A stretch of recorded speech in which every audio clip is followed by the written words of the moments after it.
fast. Leukoplakia, is that a premalignant lesion? Uh, No. Pre-malignant? Is leukoplakia a premalignant lesion? it depends. Doesn't it? It's a Yes, it is. Oh, it is. Is leukoplakia a microscopic term or a clinical term? clinical. It's only a clinical term.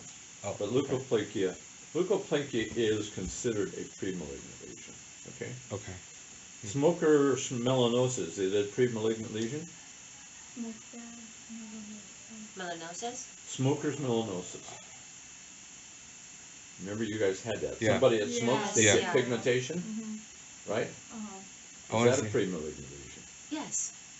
I want to say no. No. It's a malignant No. already. What it does, it stimulates the melanocytes to lay down more pigmentation, but it's not premalignant. Does that make sense? Yeah. But leukoplakia is a premalignant lesion. Mhm. Okay? And here's another question up. See if you can answer it. Artificial cinnamon flavor is most often associated with which of the following oral disorders? Contactus Stomatitis. stomatitis. Stomatitis what? Contactus stomatitis. Yes. That's for Well, the here's the cinnamon. answer. Well, I'm going to read you the whole. Mm-hmm. Chemical burn, geographic tongue, lichenoid contact stomatitis, recurring abscess-like oral lesions, or stomatitis venenata. Oh. The third one is the answer. Contactus stomatitis. What is it? Because there is stomatitis medicamentosa Uh-huh. and stomatitis venenata. Uh-huh. And venenata, do you have that term before? No. No. Venenata is the same as, what did you say before? Contact stomatitis. Yeah, it's a Oh. contact. Oh. Venenata is the Venenata. contact stomatitis. Stomatitis medicamentosa is where you take a medicine and have it. Oh, But if okay. it's contact, it's venenata, but it's the same thing you were saying. Okay. So it's That the make same. sense? Yeah, that makes sense. Yeah, and I don't know if it's in your notes or not. Okay. Here's another. All the following features are characteristic of oral primary herpes simplex.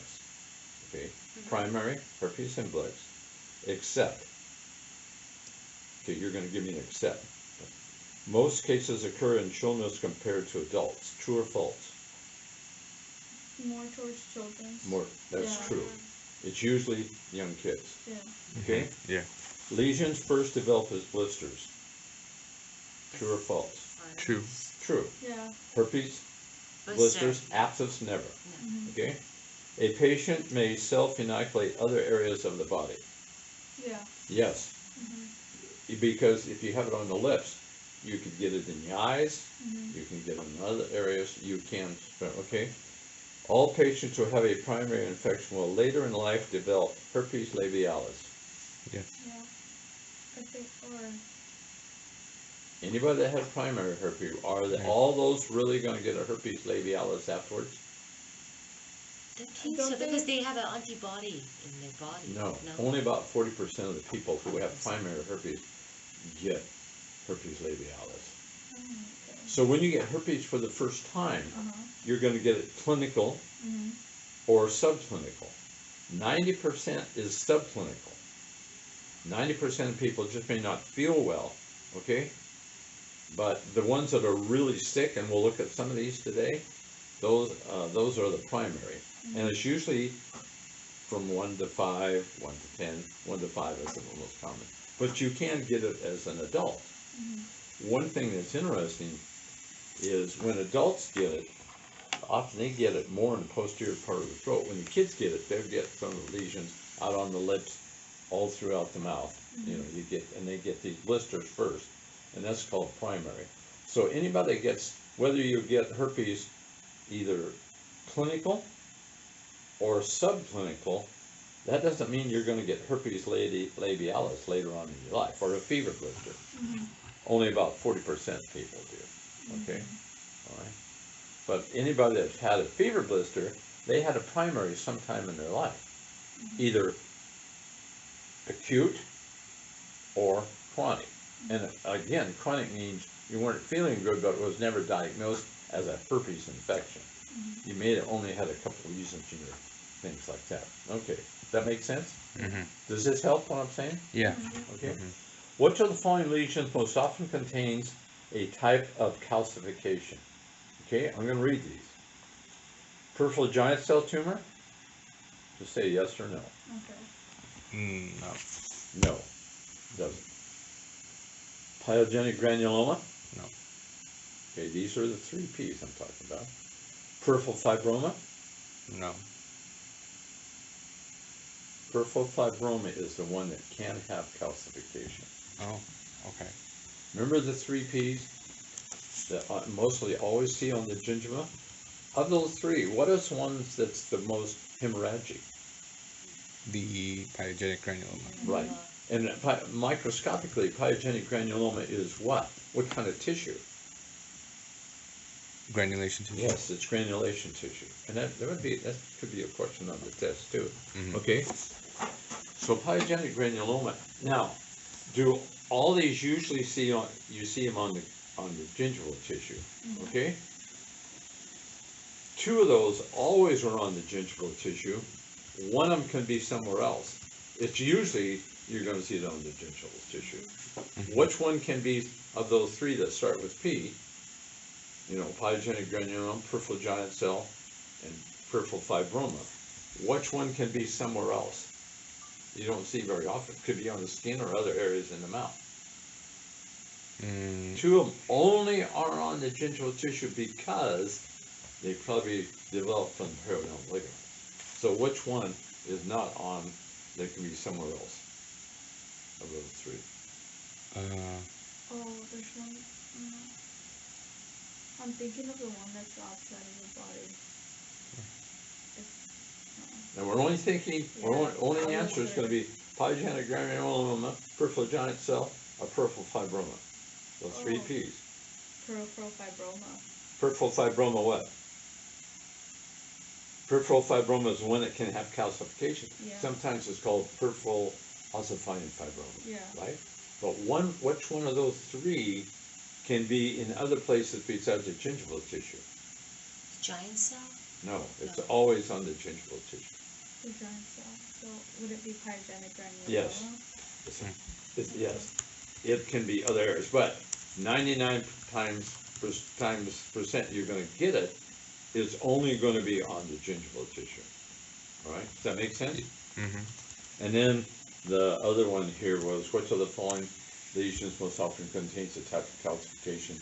The other one here I didn't read was traumatic neuroma. No, that doesn't have any calcification. Okay. Here's a good one. What is the site predilection for a cementoblastoma? Let me read it. Maxillary incisor region, maxillary cuspid region, mandibular third molar, mandibular first molar. Cementoblastoma, what area do you usually see it in? Maxillary incisor, maxillary cuspid, mandibular first molar, mandibular third molar. I want to say, Third molar? yeah. Mandibular. I think it's posterior. Yeah, posterior. It Mandibular. is posterior. Cementoblastoma Third is molar. really posterior, but usually associated with what too? First. First molar or third molar? So what you First. said mainly mandibular, which it is. First two things were maxillary, but so Yeah. now we've got rid of those two. Yeah. Now we're down to just the mandibular. Yeah. First molar or third molar? I would say first molar. Yes, first molar. Mhm. Usually the first molar, and we'll see a picture of that today. Okay. This is an X-ray. Yes, Yeah. you're gonna so- see it on an yeah, X-ray. Okay. That's what I'm. And we'll review that Okay. today. Okay. And you'll see it on the first molar when you look at it. Okay? Why it's not on the third one? Pardon? Why it's not on the third You know one? what? Because a lot of people don't have the third molar, Oh, and so the first molar there is, alright. and probably we're not sure what caused it. Okay, here's a good one. Bilateral enlargement of the parotid glands has been attributed to each of the following. In other words, it's saying except one. So I'm going to ask you questions here, and you're going to tell me if that could cause bilateral enlargement of the parotid glands. Sjogren's syndrome. No. No. Yes. Yes, yes. Yes. Here, both. Yes, both sides. Okay? Warthin's tumor. Yes. Yes? Yes, could be both sides. Viral infection, like mumps. I think that's everywhere. Yes, right? Yeah. both sides, could Yeah, be both so sides. it can be Okay. So it both could be sides. all three of those. Okay. And the answer, the accept here was necrotizing myelometaplasia, but she didn't give you that, so I'm adjusting the questions a little bit up to what you guys know. Okay, here's another one I like. Which of the following statements about oral lichen planus are true? Okay, okay, here's A. The most common location is the tongue. True or false? I'm talking about lichen planus, oral lichen planus. Isn't lichen planus more common in the buccal? Right. Yeah. So that's false. So right? that's false. That's false. Okay. Second one. It is of viral origin. Isn't it fungal? Lichen planus. I'd say false too. Yeah, why? I don't think it's viral. No. It's not. And it's not. It's Not not fungal. fungal too. Okay. It's autoimmune. Oh, that's right. It's autoimmune. Okay. You know, I'm getting you guys to think a little Yeah. bit. Uh-huh. Yeah, that would help you too. Okay? Yeah. Does that make sense? Yeah. Okay, here's another. Which of the following diseases is often associated with metastasis?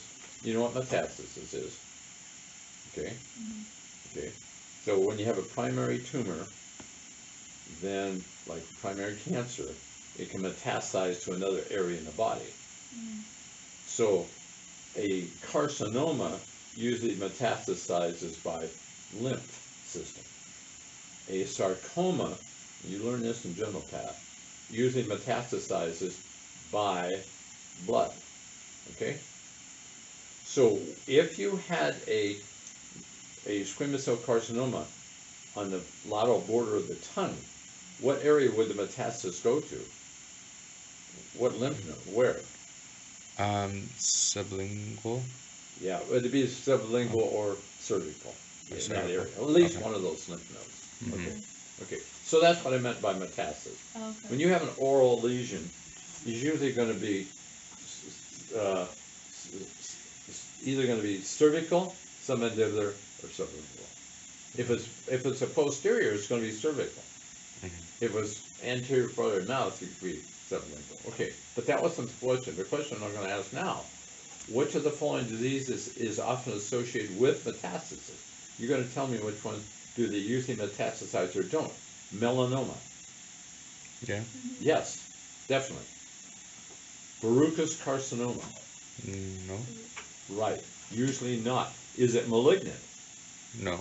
Yes. It is. Well, carcinoma is always malignant. Okay. Yeah. It's a slow-growing, verrucous carcinoma is a slow-growing squamous cell carcinoma. Often it used to be associated with, they used chewing tobacco. So now, verrucous carcinoma, we'll probably look at some today. They do invade, but it doesn't usually metastasize. Okay? Okay, here's the next one. Squamous cell carcinoma, does it metastasize? Yeah. Yes. You shouldn't even have to think. Yeah. You shouldn't think at all on that one, No, okay? it's just like. I mean, if you have to think on that one, you're in trouble, right? Yeah. Okay, here's the next one. A little harder. Basal cell carcinoma. Yeah. Well, that one is pretty malignant. Pre-malignant or malignant? Oh no, it's malignant. Is malignant. Yeah. So it does metastasize. Does or doesn't? I'd Say it does. It doesn't. It doesn't usually. It Does it does. invade? So it's. Yeah. It doesn't. It does not usually. Okay. It does not usually. Okay. But does it invade? Yeah. Yes. Mhm. Right. So Okay. does it metastasize? Does it usually metastasize? No. So the answer, melanoma usually does. Verrucous carcinoma does not. And when we look at a slide, see verrucous carcinoma, we'll reemphasize that again. All right. So if you sound a little confused now, when we look at your slides, this will come back to the thing. Okay, squamous cell carcinoma, you didn't Yeah. think about Yes. that, right? Basal cell carcinoma, It doesn't. okay. What is the most common skin malignancy? Oh, melanoma. Or basal cell? Basal cell. Basal cell. By far basal cell. Oh, so it's basal cell carcinoma, and then second is squamous cell And then third is melanoma. Oh, Yeah. okay. Does that make sense? Yeah. Okay. Here's a good one. Each of the following is known. Each of the following is a known complication in Paget's disease of bone, except one. Okay? Maybe a little harder one. Hypercementosis. Is that part of Paget's disease? I want to say no. It is. Oh, it is. Okay? Pathologic bone fractures. It is. Yes, definitely. People that have Paget's disease, they do have fractures. Okay? Osteosarcoma. Do people that have Paget's disease, do they have a higher incidence of osteosarcoma? Yes. Yes, Yes. they do. Difficulty in extracting teeth. Yeah. Yes, because you already said they can't have hypercementosis. When you have hypercementosis, It's not easy to take. it's not as easy to extract, right? Mm-hmm. Okay? And the except here was excessive bleeding with surgery. That's not related to Paget's disease. Okay. Okay, here's another good one. You better answer this one correctly. Which of the following is true regarding a simple bone cyst or traumatic bone cyst? Okay? You remember what simple bone cyst, traumatic bone cyst is? Can you tell me some of the characteristics? The waviness in Yes, it the goes, roots. often it goes up between the roots of the teeth. What age? Young people? Yes. Okay? Is it radiolucent, radiopaque, or mixed? Radiolucent. Totally radiolucent. What's in that space? It looks like it's empty. It's basically kind of Basically, empty. yeah. It's dry. The etiology we don't know. They don't know the etiology. Okay, so you know that. That's good. So here's the questions now. I'll read it. Which of the following is true regarding a simple bone cyst? Do you guys go by simple bone cyst or traumatic bone cyst? Simple bone Simple cyst. Cyst. Okay, you go by simple. Okay. Lined by epithelium. True or false? Hmm. I think it's false. Yes. It has no epithelial lining. Okay. So what's wrong with the name? Cyst. Simple. It's called a Sorry. cyst, but it's not a cyst. The definition of a cyst is what? Lined by epithelium. So that's not a good name, right? It's not a true cyst, it's a pseudocyst. Does that make sense? Yeah. Okay. More common in the maxilla than mandible. No. No, Ron, I'm glad you answered that quick. Okay? Radiopaque, No. no. More common in young people, Yeah. yes. All right, you would have got that one right. Mhm. Okay? Here we go again. Which one of the following factors would be least likely to be associated with external resorption? So we have internal resorption, we have external resorption. Tell me which one is least likely associated with external resorption. I'll read all four. Dental cysts, orthodontic therapy, dental fluorosis, or reimplantation of teeth. I think reimplantation of teeth is more associated. Is or isn't? It is. It is associated with resorption. Often observed. How about dental cysts? That's. Can that cause resorption of adjacent teeth? The pressure of a cyst against the roots of teeth? Yeah. Yes, it can. Yeah. We'll see that on some x-rays. How about orthodontic therapy? Yeah. It's one of the main reasons for external resorption. Anybody that has ortho will have had external resorption. Okay? I like this one. Gingival involvement is an unusual finding in patients with which of the following conditions? Mucous membrane pemphigoid, true or false? Yeah. The Do they have gingival involvement? Oh, yeah. Yes. Yes, definitely. Yeah. That's one of the main ones. Okay? Pyogenic granuloma, Yeah. true.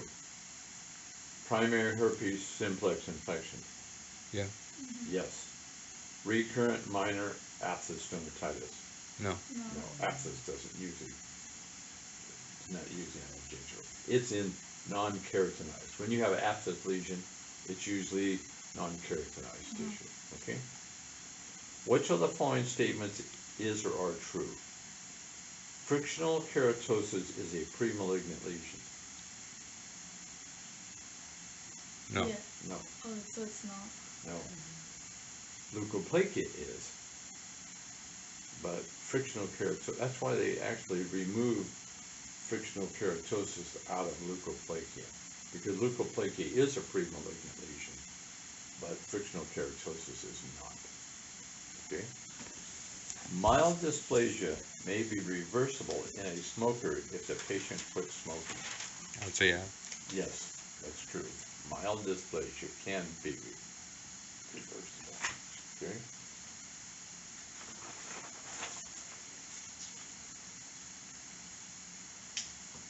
Here again, another one. Which of the following statements is or are true? A fibroma cannot be positively diagnosed by clinical examination because other mesenchymal tumors may show similar clinical features. What it's saying is, when you see a fibroma, do you always know it's a fibroma? Can you prove it's a fibroma? Or to prove a fibroma, do you need a microscopic examination? Microscopic examination. You need, right, because there are other things. A neural fibroma could look like a fibroma. All right? Okay? Or a schwannoma could look like a fibroma. The only way you're going to prove what it is by biopsy. Does that make sense? I mean, when we see a fibroma, 95% of the time we know it's a fibroma, right? By looking. But to really prove it is, you could only say that with a microscopic, with a biopsy. A microscopic examination is a biopsy. Okay? That's the only way you're going to prove it. Does that make sense? Yes. You're looking up there like, I was reading the ectasia fibroma. oh, yes, yes, okay, good, right. So you, no, that's good. So you can't prove, I mean, we kind of know it is, but we can't prove that's that. That could be a neurofibroma, Yes. okay? Or if it's soft and yellow, it could be a lipoma. Yeah. Could look Lipoma. like, yeah, it could look it's like, the okay. same. Which of the following statements are true? Most leukoplakia lesions demonstrate no dysplasia on a biopsy. In other words, if you have leukoplakia, are the majority benign or the majority show dysplasia? Majority Overall. benign. It's Yeah, majority. the majority are benign. Yeah, majority are benign, about 80% are benign. Approximately, I'll give you the answer to the next one. Approximately 80% of patients with leukoplakia, oh no, this is true. Approximately 80% of the patients with leukoplakia are smokers. True or false? It could be. Yeah. No. Wait. No, because leukoplakia, I think you, no, actually, you told us something yesterday about.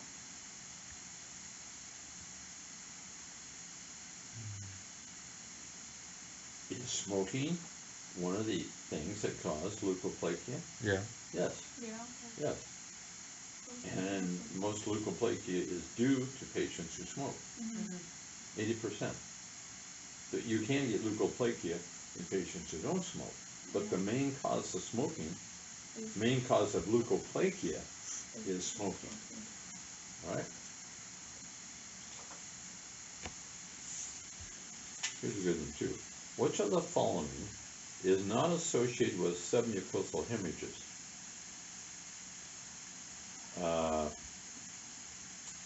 It's kind of interesting. This following is not associated with submucosal. Well, let me ask you this. Hemangioma, will hemangioma blanch on pressure? Yep. Yes. Okay. Will a submucosal hemorrhage blanch on pressure? No, not the sub one. Okay. Because it's sub. So right, because it's bleeding within the tissue. Okay. Which of the following diseases of the jaw occurs in children, adolescents, and/or young adults up to age 25 years? So I'm gonna read, so you're gonna tell me yes or no. Calcified epithelial donogenic tumor, No. No. no. Good, you answered that quick. What's the normal age for that? Like 60? Or 30s. 30s. 30s. Oh, okay. It's the same as a melanoblastoma. Okay. Cementoblastoma, I want to say that's for older Yeah, that's people. we said cementoblastoma is on what too? And First, then For divided normal. or small. What age group? it happened to young people. Was it 20s? Below 20s. Yes. Okay. So this is young adult, adolescents or young adults up to 25. So the Okay. answer is yes. Does that make sense? Mm-hmm. Cementoblastoma is in younger age group, Mm-hmm. okay? Osteitis deformans. What's another name for osteitis deformans? Paget's. Yes.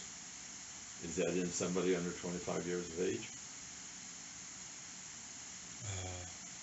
Sarah, No. what age group is Paget's disease? Pageant is they are 40. Older. Or Older. 50 In to fact, some 60. people say if you get old enough, everybody's gonna have Paget's disease. Pageant. Maybe it's true or not true. Paget's disease is older age. Okay. Okay. So that's not. Here's another one. You're gonna tell me if this is in the younger age group. Fibrous dysplasia, true or false? I want to say false. It's an older? I'm asking you. You're Oh. not asking me. So true. I Then? hold the, Yeah. I hold the answer. to that. So yeah, younger people. Yes. Okay. Okay, so what do we say? Calcified epithelial donogenic tumor, true or false? Younger people or not? Fibrous dysplasia. Yeah. No, we said no before. Why would you say yes now? I thought you said yeah. Calcified epithelial donogenic tumor? Oh, it's old. Oh, that one's Not older the old people. That old? Yeah. That's Okay, fine. I'm asking you the same Oh, the question same over ones again. again. Okay. Yes. Cementoblastoma? Young Yes, patients. young. I just wanna make sure you remember it this way, Yeah. okay? Okay. Osteitis deformans? Older people. Older people. Good, okay, that's what I want to hear. Fibrous dysplasia? Younger patients. Younger people. Yeah. Yeah. young Does people. that make sense? Yeah. Is fibrous, now I'm gonna ask you the other question. Is fibrous dysplasia radiolucent, radiopaque, or mixed? I think it's mixed. Fibrous Can it be all those? Yeah. It goes through those stages. Uh-huh. It starts as radiolucent, becomes mixed, then as, Okay. okay. Let me ask you another question here. If I said ground glass, Yeah. talking about bone, what disease are you thinking of? I'm thinking of Now you put the snow. If you saw the term ground glass, if I had an option, like most I'm people. not giving you an option. Okay. If you don't answer right, the only option you're gonna have to stand out in the corner of the hallway.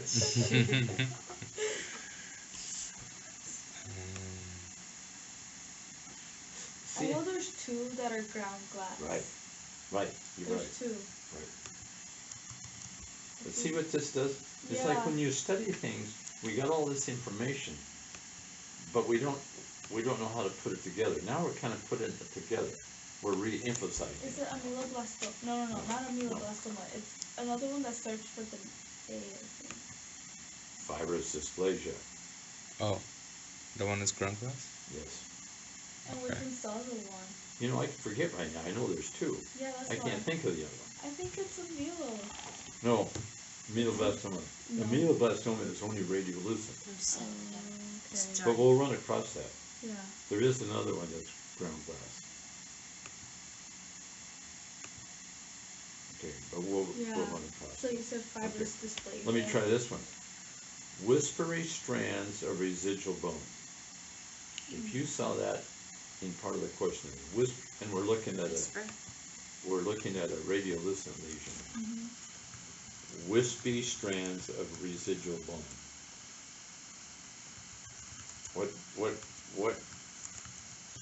What bone tumor would you think of? Mm. What odontogenic tumor? O'Donoghue. And at first, there's two terms to the name. The first part of it is O'Donoghenic what? Starts with M.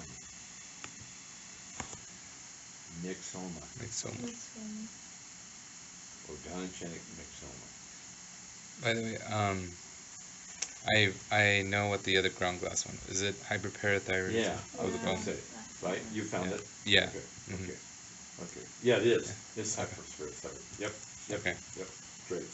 Yep, I'm glad. Yep, it really has ground glass. Okay, great, good. Okay, here's another one I'm gonna throw out. Only you can answer this, Sarah. I pick on you. Cotton wool. It's on a bone?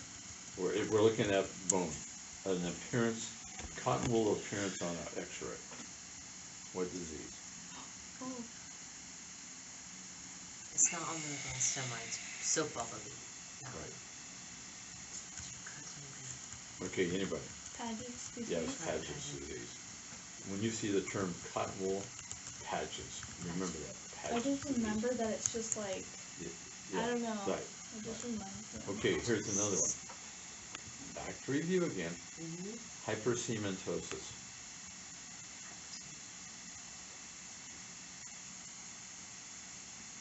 May be associated with what condition? The loss of the lining of the Yes, bone. Of right, the but hypersematosis is, ground glass too. Right? well, it's just No. hypersematosis that you get excess cementum, so the roots become blunt, Uh-huh. Yes. bigger. Uh-huh. We just talked about it. You see that in what disease? We just talked about it, the disease a minute ago. Oh, it's a, Right, and it's one of the first things we said when we started off. parathyroid hormone? No, No. Paget's disease. Paget again? Yes, that was one of the first questions we had. Is he talking about hyperparathyroid? We had that Yes, question for here the somewhere. ground glass. Okay. Ground glasses. Okay. So Paget's disease and hypersematosis are linked. Paget's disease can have hypersematosis, can have it. Okay.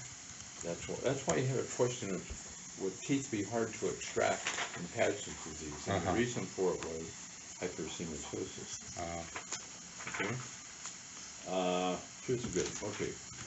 A diagnosis of discriminative gingivitis may represent which of the following diseases? Discriminative gingivitis is not a diagnosis, it's a clinical term of several diseases. Okay? Name those diseases for me.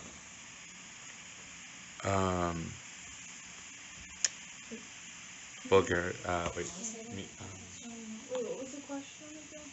Okay, if I use a term, if I said somebody had discriminative gingivitis, that is not a microscopic diagnosis. Uh-huh. It's only a clinical So you diagnosis. can look at. Pemphigoid. So pemphigoid is one of them, Uh-huh. okay? What are the others? That could be Nugs? included as part of discriminative gingivitis. Would nug be one of them? Yeah, I don't know on that one. If you No. could or Erosive lichen planus. not. Is that one? Huh? Erosive lichen planus. Yes, you got two of them. And pemphigoid. Yes. Mucous membrane pemphigoid. Right. And actually, one more could be, okay, so repeat the three he said. Pemphigoid? Yeah, pemphigoid. Okay, you country, yes? What else did he say? Lichen planus. Yeah, did he say lichen planus? He said lichen planus. Okay. And those two. Okay, you name the third. So pemphigoid, lichen planus, and. Vulgaris or no? Pemphigoid. Pemphigoid. But we already said pemphigoid. Or the other, well, okay, but I'm just asking you to say the ones he said. Got it, okay. So, okay, one more that could be included in those three, discriminative gingivitis, is erythema multiforme. Mhm. Oh. Alright, but you have the first one, you're on the right track. You Uh-huh. didn't get them all. Okay, here's one. which of the following statements is true? Combined cleft lip, cleft palate is more common than isolated cleft lip. We just talked about that Yeah. yesterday. Is that False. true or false? Cleft False. lip. Oh wait. Combined cleft lip, cleft palate is more common than isolated cleft lip. Yes, Yes, it's true. that's true. Yeah. Okay? Cleft lip is caused by defective fusion of the medial nasal process and the mandibular process. True. No, wait. Yeah, you better back up on that one. Why mandible? It happened here. Yeah. Right. It's, It's not the mandible.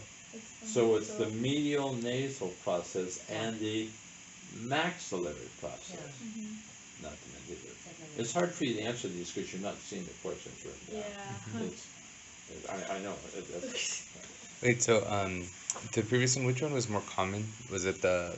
the more common is cleft lip, cleft palate combined, other than just cleft lip. Just We cleft- even talked oh, about that right. yesterday. Mm-hmm. How about cleft lip and cleft palate? Would that be still like more common than cleft palate? Probably, yes. Okay, so Yeah, both I of think them so. combined is Right. just better. Because we were reading those, Yeah. we were reading that the other day on Mhm. that, okay. Here's a good one too. Each of the following statements is true regarding benign mixed tumor. A benign mixed tumor is what? Pleomorphic adenoma, right? Is that another name Ye- for, is that right? Yeah. Pleomorphic adenoma. Is it just benign? Or Is a pleomorphic adenoma benign? yeah, it is. Yes, Uh-huh. okay. It is the most common salivary Yeah. gland tumor, Mm-hmm. okay? Let me ask you some questions about it. It may undergo malignant transformation. Yes. Yeah. It could, not common, could, okay. That would be a little harder for you. It occurs more commonly in the parotid gland. Yeah. Mhm. That's true. Mm-hmm. It is, okay. It is the most common benign salivary gland tumor. True. True. Yeah. Right. So a benign mixed tumor is the same as a pleomorphic adenoma, right? Mhm. Okay. Mm-hmm. Here we go again. Which of the following features are characteristic of erythematous candidiasis? So there's several different candidiasis, right? Mm-hmm. You have, Median rhomboid. well, median rhomboidocytis is one type of, Oh, okay? okay. You can have the erythematous type. Mm-hmm. You can have the white type, Uh-huh. what's the most common, what's pseudomembranous type? Pseudomembranous. You can have pseudomembranous, It's you fine. can have that's the most common. You can have erythematous, another characteristic is median rhomboidocytis, okay? Yeah. So this one question is asking, which of the following features are characteristic of erythematous candidiasis? The red, not the white. Not the red. Okay. Yeah, right. Commonly found in patients with ill-fitting dentures or in patients who wear them Yes. continuously. Right, Yeah. Yes. yes, okay. When it affects the tongue, there is often a thinning of the epithelium along with sensitivity and pain. Yes. Yes, definitely yes. A lot of patients can come in with burning mouth syndrome, Mhm. and the tongue burns, and they can't eat spicy foods or hot foods. One of the things I put them on is antifungal medication. Mhm. I've seen patients that their tongue is bald, you know, and we call that burning mouth syndrome, okay? And you put them on antifungal medication, and that filiform after a couple of months will come right back again. Mhm. Okay. This is a good question. You're gonna have to think about this one. Based on biologic behavior, each of the following organogenic lesions is classified as a benign tumor. In other words, I'm gonna ask you here, what's a true tumor, what's not, Okay. okay? Cementoblastoma,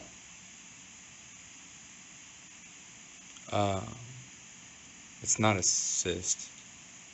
It's a, I would say a tumor. is it a tumor? Is it a true tumor or a reactive lesion?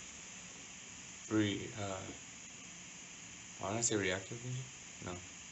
Well, okay. Let me go on to something else. We'll come back to that.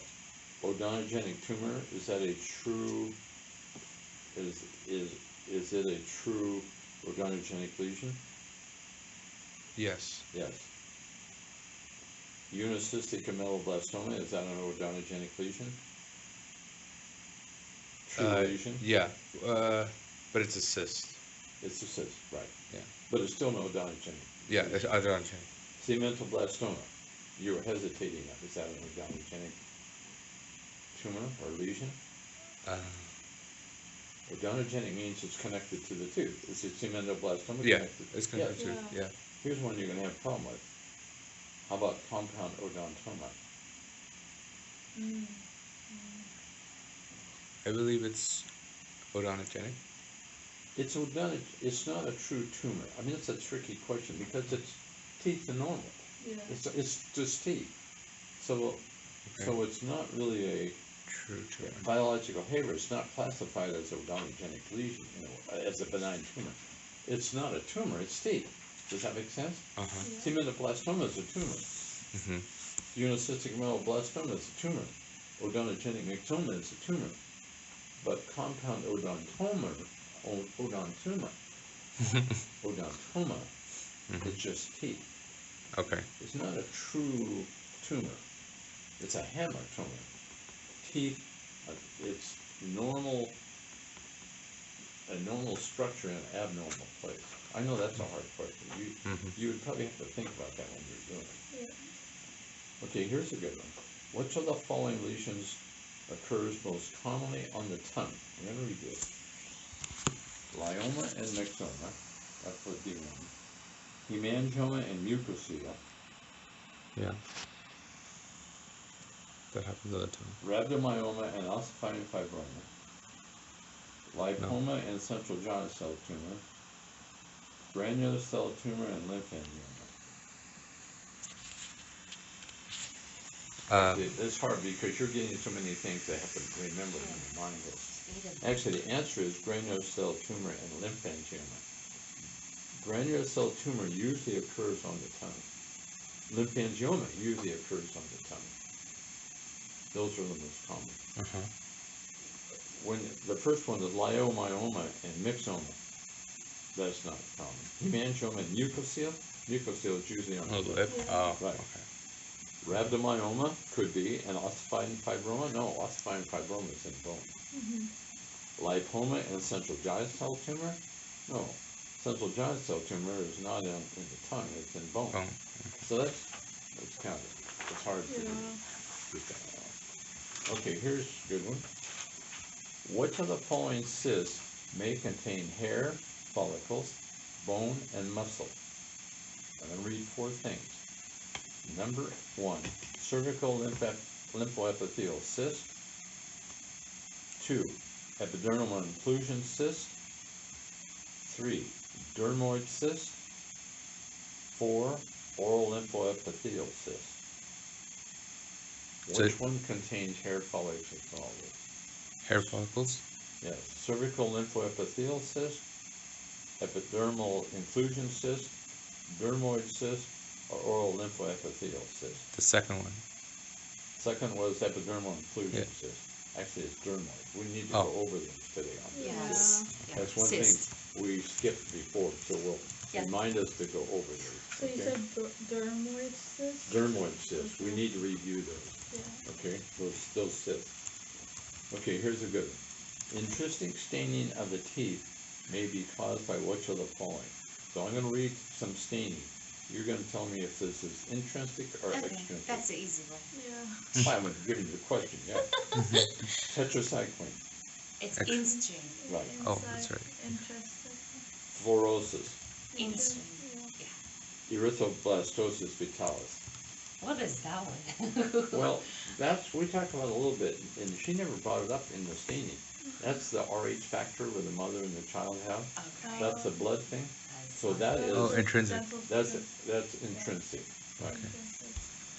Porphyria, you didn't have that either, and that's intrinsic, okay. Which of the following lesions is histologically similar to granulation tissue? Congenital, I don't know if you have neuralenoma, peripheral giant cell tumor, or pyogenic granuloma? Pyogenic granuloma. Yes, pyogenic granuloma is Granulation tissue. tissue. Okay, here's a good one. Which of the following lesions is most expected to appear radiographically as a multilocular lucency with delicate, wispy strands of residual bone? Okay, I'm going to read you this. Central giant cell tumor, cherubism, hemangioma, infiltrating ameloblastoma, or odontogenic myxoma. Odontogenic. Right. Myxoma. Right, so we learned that. That was one.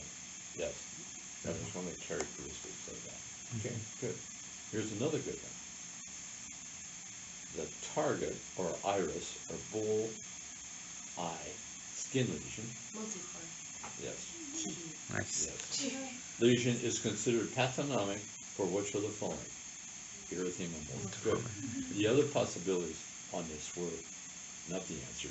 Recurrent minor abscess, lichen planus, or pemphigus. But you got it's erythema multiforme. Good, good, remember that. I think you're gonna see that one on the test. Yes. Yeah, If I the remember. bullseye one. I think I remember. Yeah. Sounds good. I think I remember the sheet. I think fortunately not. But I said, hey, what was the skin lesion? But I'm not sure. I think, okay. Here's another. Which of the following statements are true? Leukoplakia, so you're going to tell me if it's true or false. Leukoplakia may be benign, pre-malignant, or malignant. True or false? True. True, yeah. Leukoplakia can be, most are benign, right? Yeah. So it can be benign, pre-malignant, or malignant, right? Mhm. Okay. The thickness of the keratin layer in leukoplakia directly correlates with the possibility of the lesion to show dysplasia. In other I mean, words, it could. the thicker the keratin layer is, the more likely it's going to be malignant. Does that always hold true? Not No, always. that's not always true. Not always. Not always, correct. Here's another one. Oh, I like this one. Which of the following radiographic features is the best sign that a lucent lesion is a central giant cell tumor? Okay, I'm going to read 5 things. You're going to tell me which one is most characteristic of a central giant cell tumor. Located in the periapical area. That's one. Lobulation, I can't even pronounce that word. Loculations are small. Roots appear to drop through the roof. Lesion destroys the alveolar bone crest. Border has no cortication. So that's a tough one for you. Let me read the question again.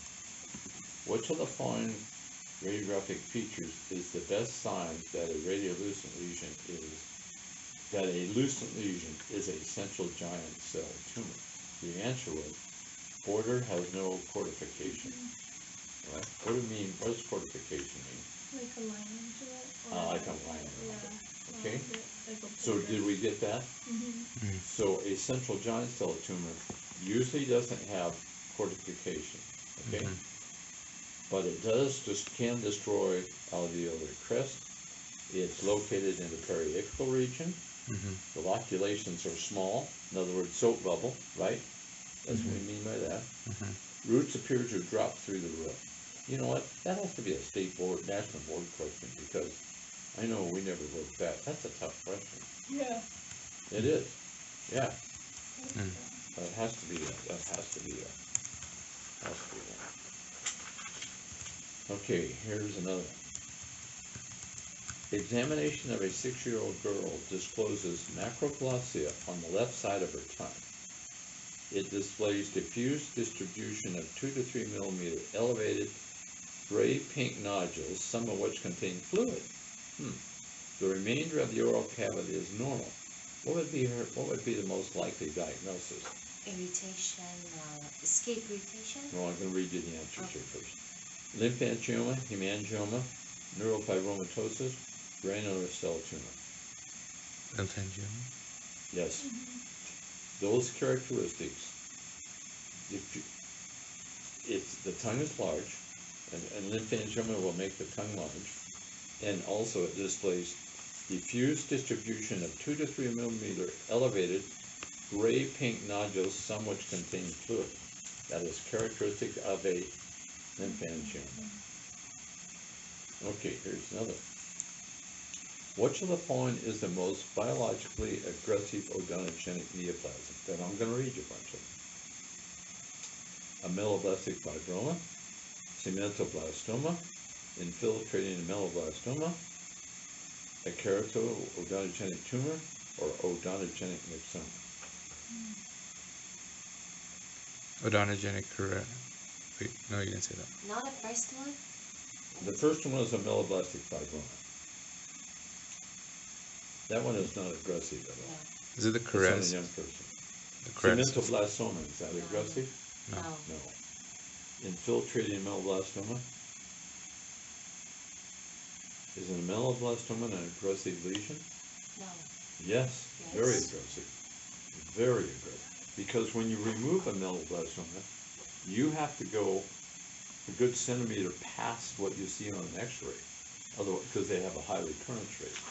And is that the same for unicystic and for conventional? Unicystic is not as bad, Okay. but the infiltrating or the regular ameloblastoma, yes. Unicystic is a single area, younger, and it's not as aggressive. Does that make sense? Mm-hmm. Okay, the other one here, keratocyst, or, well, I didn't like the term, they say keratocystic odontogenic tumor. I didn't like that. Odontogenic myxoma, that was the other one. That can be aggressive too. Odontogenic myxoma. That's the one with that wispy bone thing we talked about. Yeah.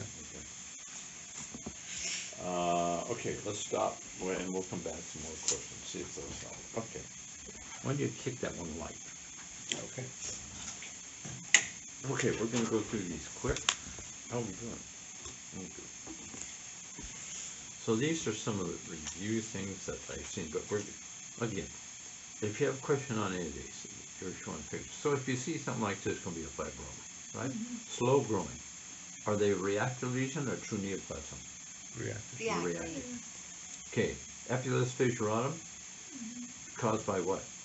Denture. Denture. Denture. It's nothing but a fibroma, right? Yeah. Okay, Mm-hmm. here's more of them. Okay, papillary hyperplasia, you could identify that, right? Yeah. If you saw that, you could put papillary hyperplasia, right? Usually caused by people that wear a denture 24 hours a day, right? So you know the name of it, okay? If this is red underneath this partial, what things could cause that redness? Oral candidiasis. Candidiasis, right? Okay. Candidiasis is one, or an allergic reaction to something in that partial, like with lead in that. Okay, In the the candidiasis is what I wanted. Okay, good. Squamous, you would recognize the squamous papilloma? Yeah. Benign or malignant? Benign. Yeah. Caused by what? Herpes. Not herpes. Virus. Human papillomavirus. HPV. Human HPV. HIV. Yep. Okay. Young people, young kids. What's the most common area? Like you see here, can be the soft palate, can be the tongue.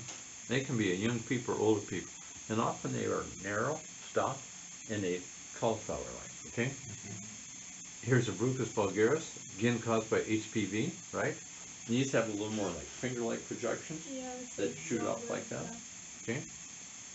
And you could, and some Bruchus vulgaris will go away on their own, but you can have them in the mouth. They're contagious to one part of the body to the other, from one person to another person, right?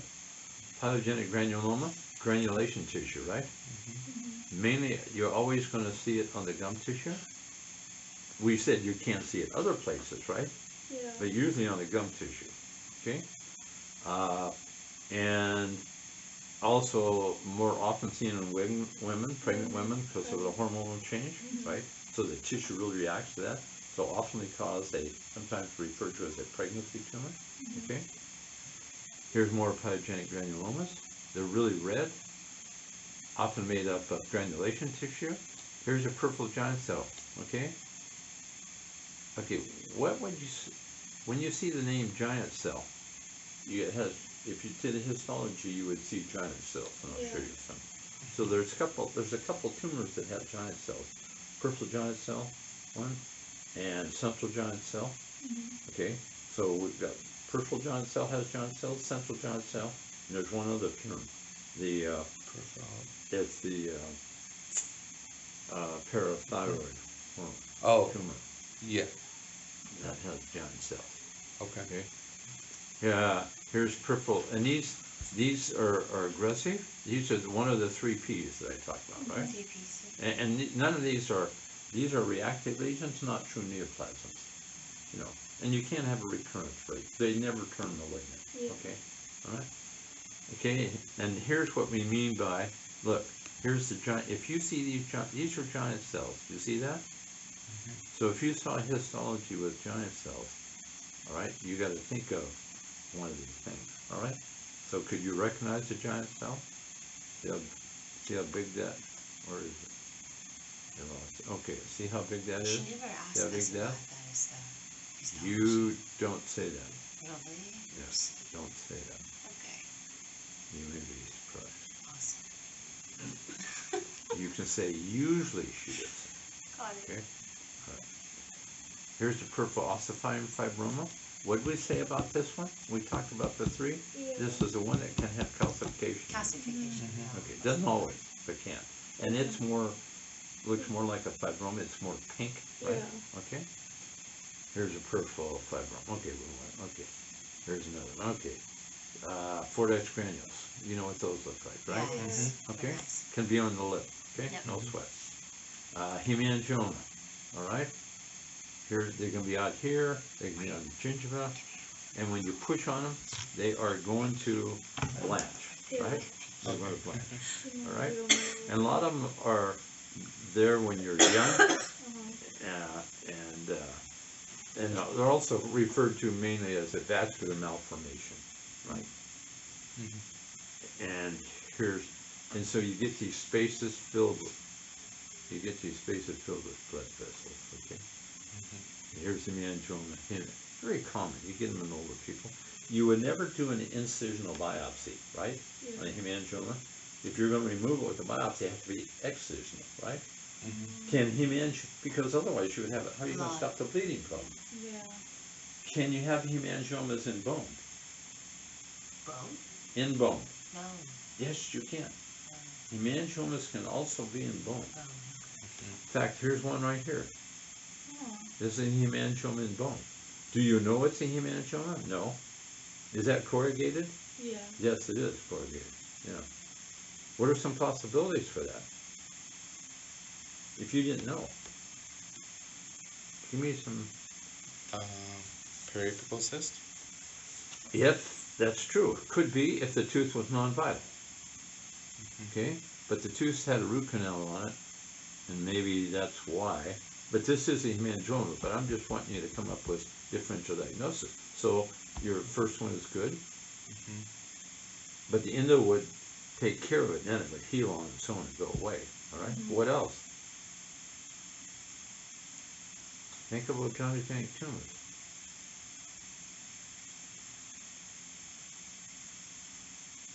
You just mentioned one a little while ago. Hey, what? Condensing Not osteitis. my- Condensing Myxoma. osteitis is radiopaque. It's not a Oh myxoma. yeah. No. I'm trying to think of things. that Donogenic are- keratocyst? Could be, yes, Okay. yes. Those are always radiolucent, okay, it's a good one. Those can be multilocular also, unilocular, multilocular. And unicystic ameloblastoma? Yes. Yeah, I would say unicystic melanoblastoma. How about a central giant cell tumor? Not likely because this has what? So, Cortication. yeah. oh, And most of those are so bubbly. Oh, yeah. central giant cell tumor. Young people, older people.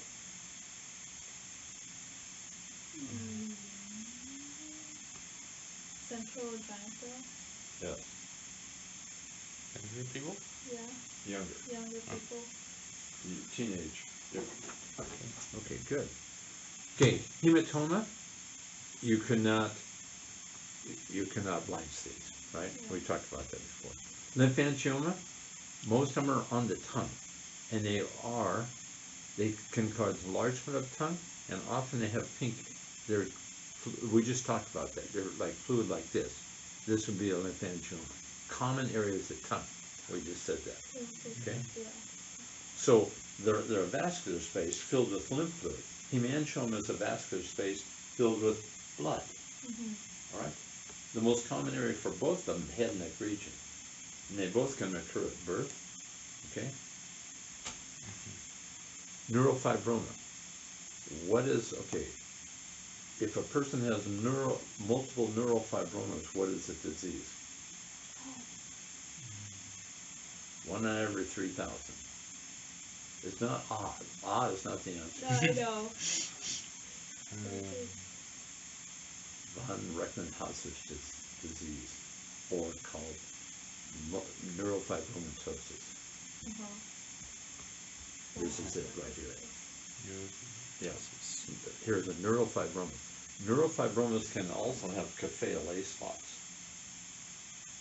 There's another one question came, what else can have Kappa-A spots? Actually, there's fibrous dysplasia. Okay, here's neurofibromatosis. This one on the left-hand side. Okay? So you can have a single neurofibroma. So what is the histology of a neurofibroma? What's the name say? It's made up of what? Fibrous tissue. Fibrous tissue and neural tissue. Neural tissue. Right. They're not really painful, even though, okay. And this is a neurofibromatosis is a hereditary disease. Okay. Traumatic neuroma, that's what happens when you cut a nerve. Sometimes that nerve keeps growing, Yeah. and that can cause, one of the main things is pain. All right. So here is one right here, very painful to touch. You could also have them in bone. A lot of times they happen after a tooth is extracted. Okay, that's a traumatic neuroma. Here's one guy was in an automobile accident and hit the steering wheel. So this was extremely painful. So they removed it, and it's nothing but nerve tissue, because the nerve, that part of the nerve, kept growing into a ball. Oh, okay. So it just wants to find the other end that it was amputated from. So it makes a ball, and that ball is extremely painful. Does that make sense? Yeah. All right. But a neurofibroma by itself is not. But another thing about neurofibroma, actually, a certain percent of neurofibromas, a small percent of people will, one of these neurofibromas will become a sarcoma, and it can turn into cancer. Oh. Yeah, a small percent of that disease. Okay, granular cell tumor, okay? This is young people. We talked about this before, usually the tongue. They're like this. Now, give me a differential diagnosis. Don't look at, say you're not seeing the word central giant cell tumor. If I just showed you this, I told you, give me a couple things, what would you say? Other names for that? Yeah, what a possibility, huh? Peripheral giant cell. Or we had Oh, it peripheral giant cell is only on the gingiva. Oh, you're right. mucoepidermoid the carcinoma. No, Oh, why? That was on the tongue. that's salivary gland region. Yes. They're It's not not. used, not, it could be way in the back, Oh. you got the mucus gland. What would be the first thing on the right hand side? If you saw that, Oh, pyogenic. no, pyogenic's only on the gingival tissue, usually, Oh, okay. and it's red. Yeah, that's This is just face, firm, this is a firm, solid, slow growing nodule. Huh. Irritation fibroma? Yes, Well, it's bigger than irritation fibroma. well, they can get that big. Oh, okay. Okay, what else? You just saw a couple. neurofibroma. Yeah, no, Oh, Unlikely. yeah. So I'm just trying to get you to think Yeah. of possibilities. Okay? Yeah. So, but the third thing is a granulous cell tumor. Granulous cell tumors are on the tongue, usually. Okay? They're a weird lesion, not a common. I heard him, yes? Pain? Huh? Pain? No. No pain? No. This is the one that has that pseudoepitheliomatous hyperplasia, the one that the epithelium starts to invade down here, but it's not malignant. Yeah. Okay? Did Miss Richards make this PowerPoint for us? Pardon? Did she make the PowerPoint for us? Dr. Richards? I lost the first part of the question. Like, did she make this PowerPoint for No, the I did review this. today? I did this. Oh, No. you did this. Oh, Yeah. awesome. This is my review. No, this was a hygiene. This was I did this for a review of Oral Path for an alumni association. I have a bunch of these that I put together. Oh, nice. Yeah. So this is just reviewing Everything. everything. Joe. Yeah. I can't get Dr. Richards to teach. She doesn't want to teach CEs anymore. Continuing education. You know what I mean by CE, like I taught last week. I don't know why she's good at it. She's busy. All right. Okay, geographic tongue, lots of what papillae? Filiform. Filiform. And you can see it down on this area too, right? Yeah. It can be other areas besides the tongue. It can be buccal mucosa, okay? More common in women. Fisher tongue.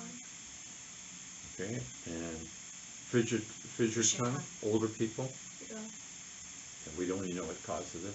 Tongue can get a little sensitive. Hairy tongue, Very tongue. elongation of filiform caused by smoking or a bunch of other things listed in your notes here. Mouthwashes, medication, antacids. You scrape your tongue to get rid of it. Okay, oral melanonic macula. Yes, mainly females. Mm-hmm. Can be on the lip, can be on the gingival tissue. Not on the Just a skin. brown, huh? Not on the skin. Yes.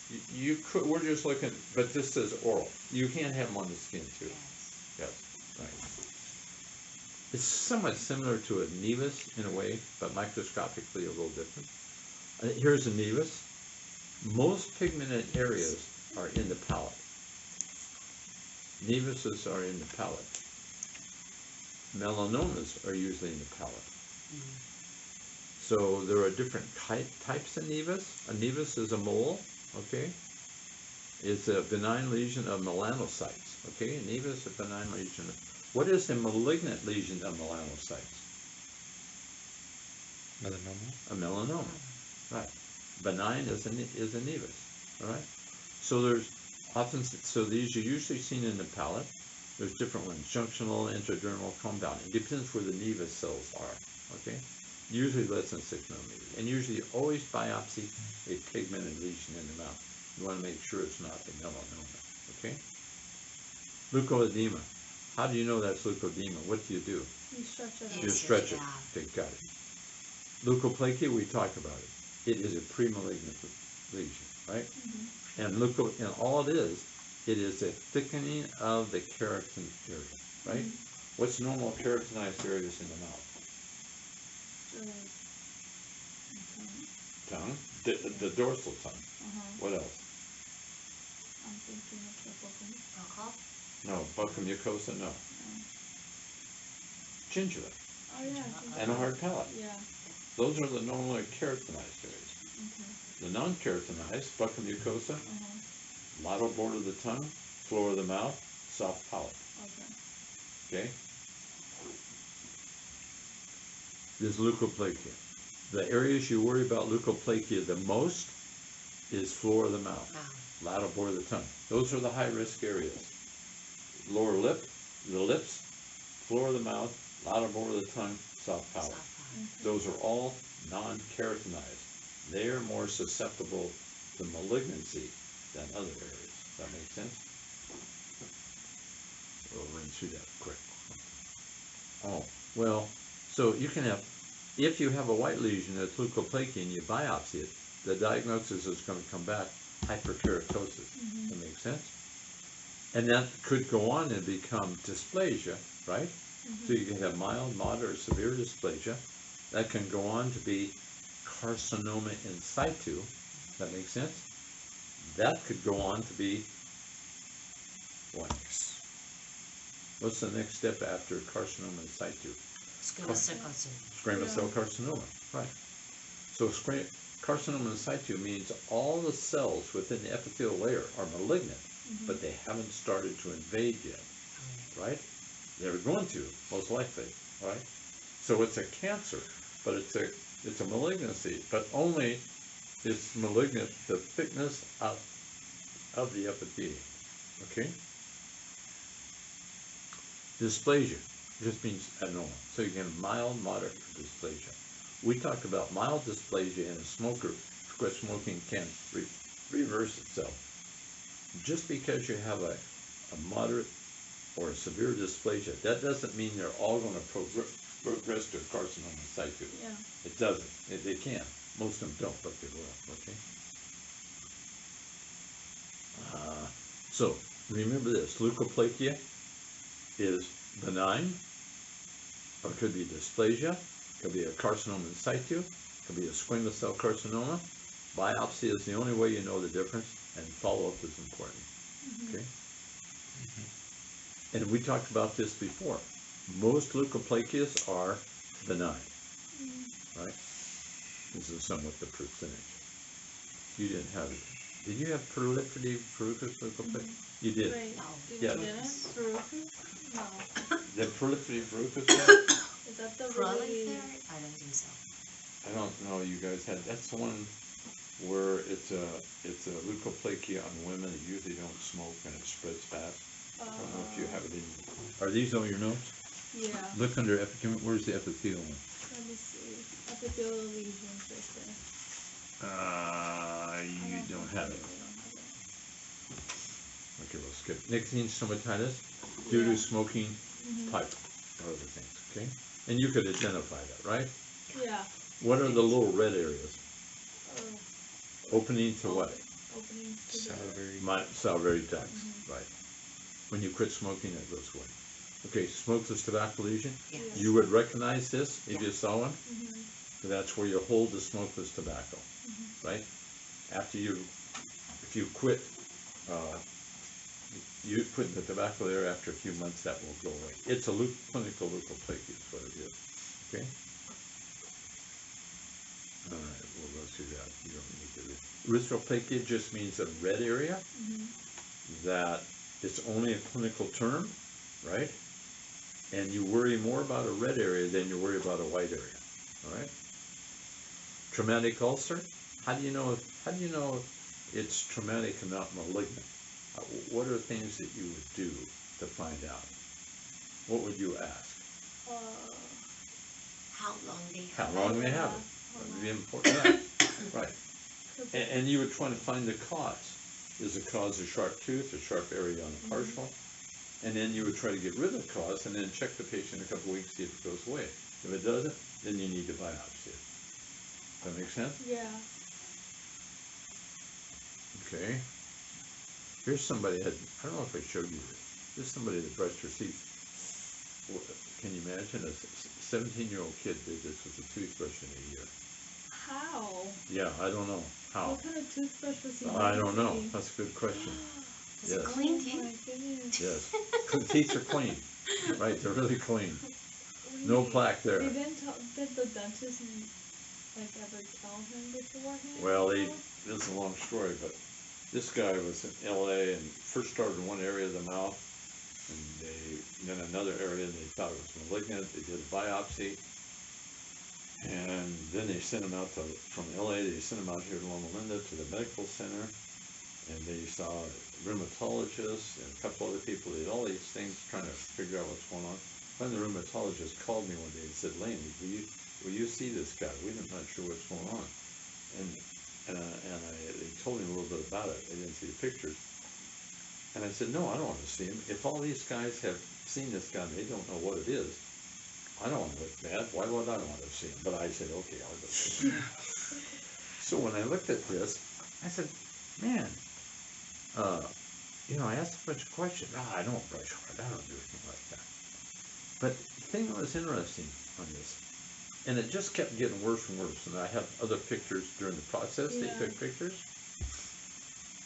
Is it was not on the lingual surface, only on the buccal.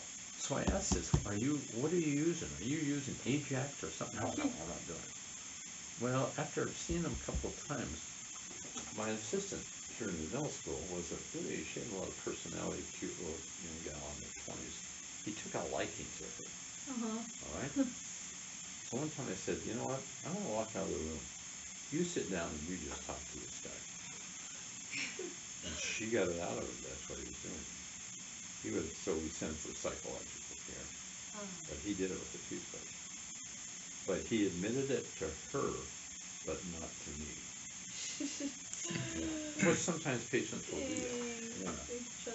So he took a liking to her, and Yeah. they got a connection. You know, not a boyfriend-girlfriend connection, but they had better rapport than I had with him. With him. And he said that was for the toothbrush? Yeah, you know, it's toothbrush. Can you put a graft? You know, I don't know what they did afterwards. I never did follow it. So squamous cell carcinoma, you know, metastasized to lymph nodes. So squamous cell carcinoma is from epithelium, but it can invade bone. You know, it metastasized to lymph nodes. You know, the area with the best prognosis is the lower lip. The poor prognosis would be out over the tongue. Yeah. It can metastasize to our lymph nodes. Okay, and here's just some examples of them. Okay, I mean this is here's a squamous cell. Here's a small one. You know, and again, you want to get rid of them. We'll go through this quickly. Here's more huge ones. Look at this. Here's one on the lip. Can you identify these things that don't heal? If you get something that doesn't heal, and there's no reason for it, you need to biopsy it. All right. Look at this. Look at this case. This case here was actually the dentist kept adjusting a denture, and this lesion kept growing. Wow. Yeah, and she died right after. Aw. Yeah. Here's one on the lip. Would you worry about this?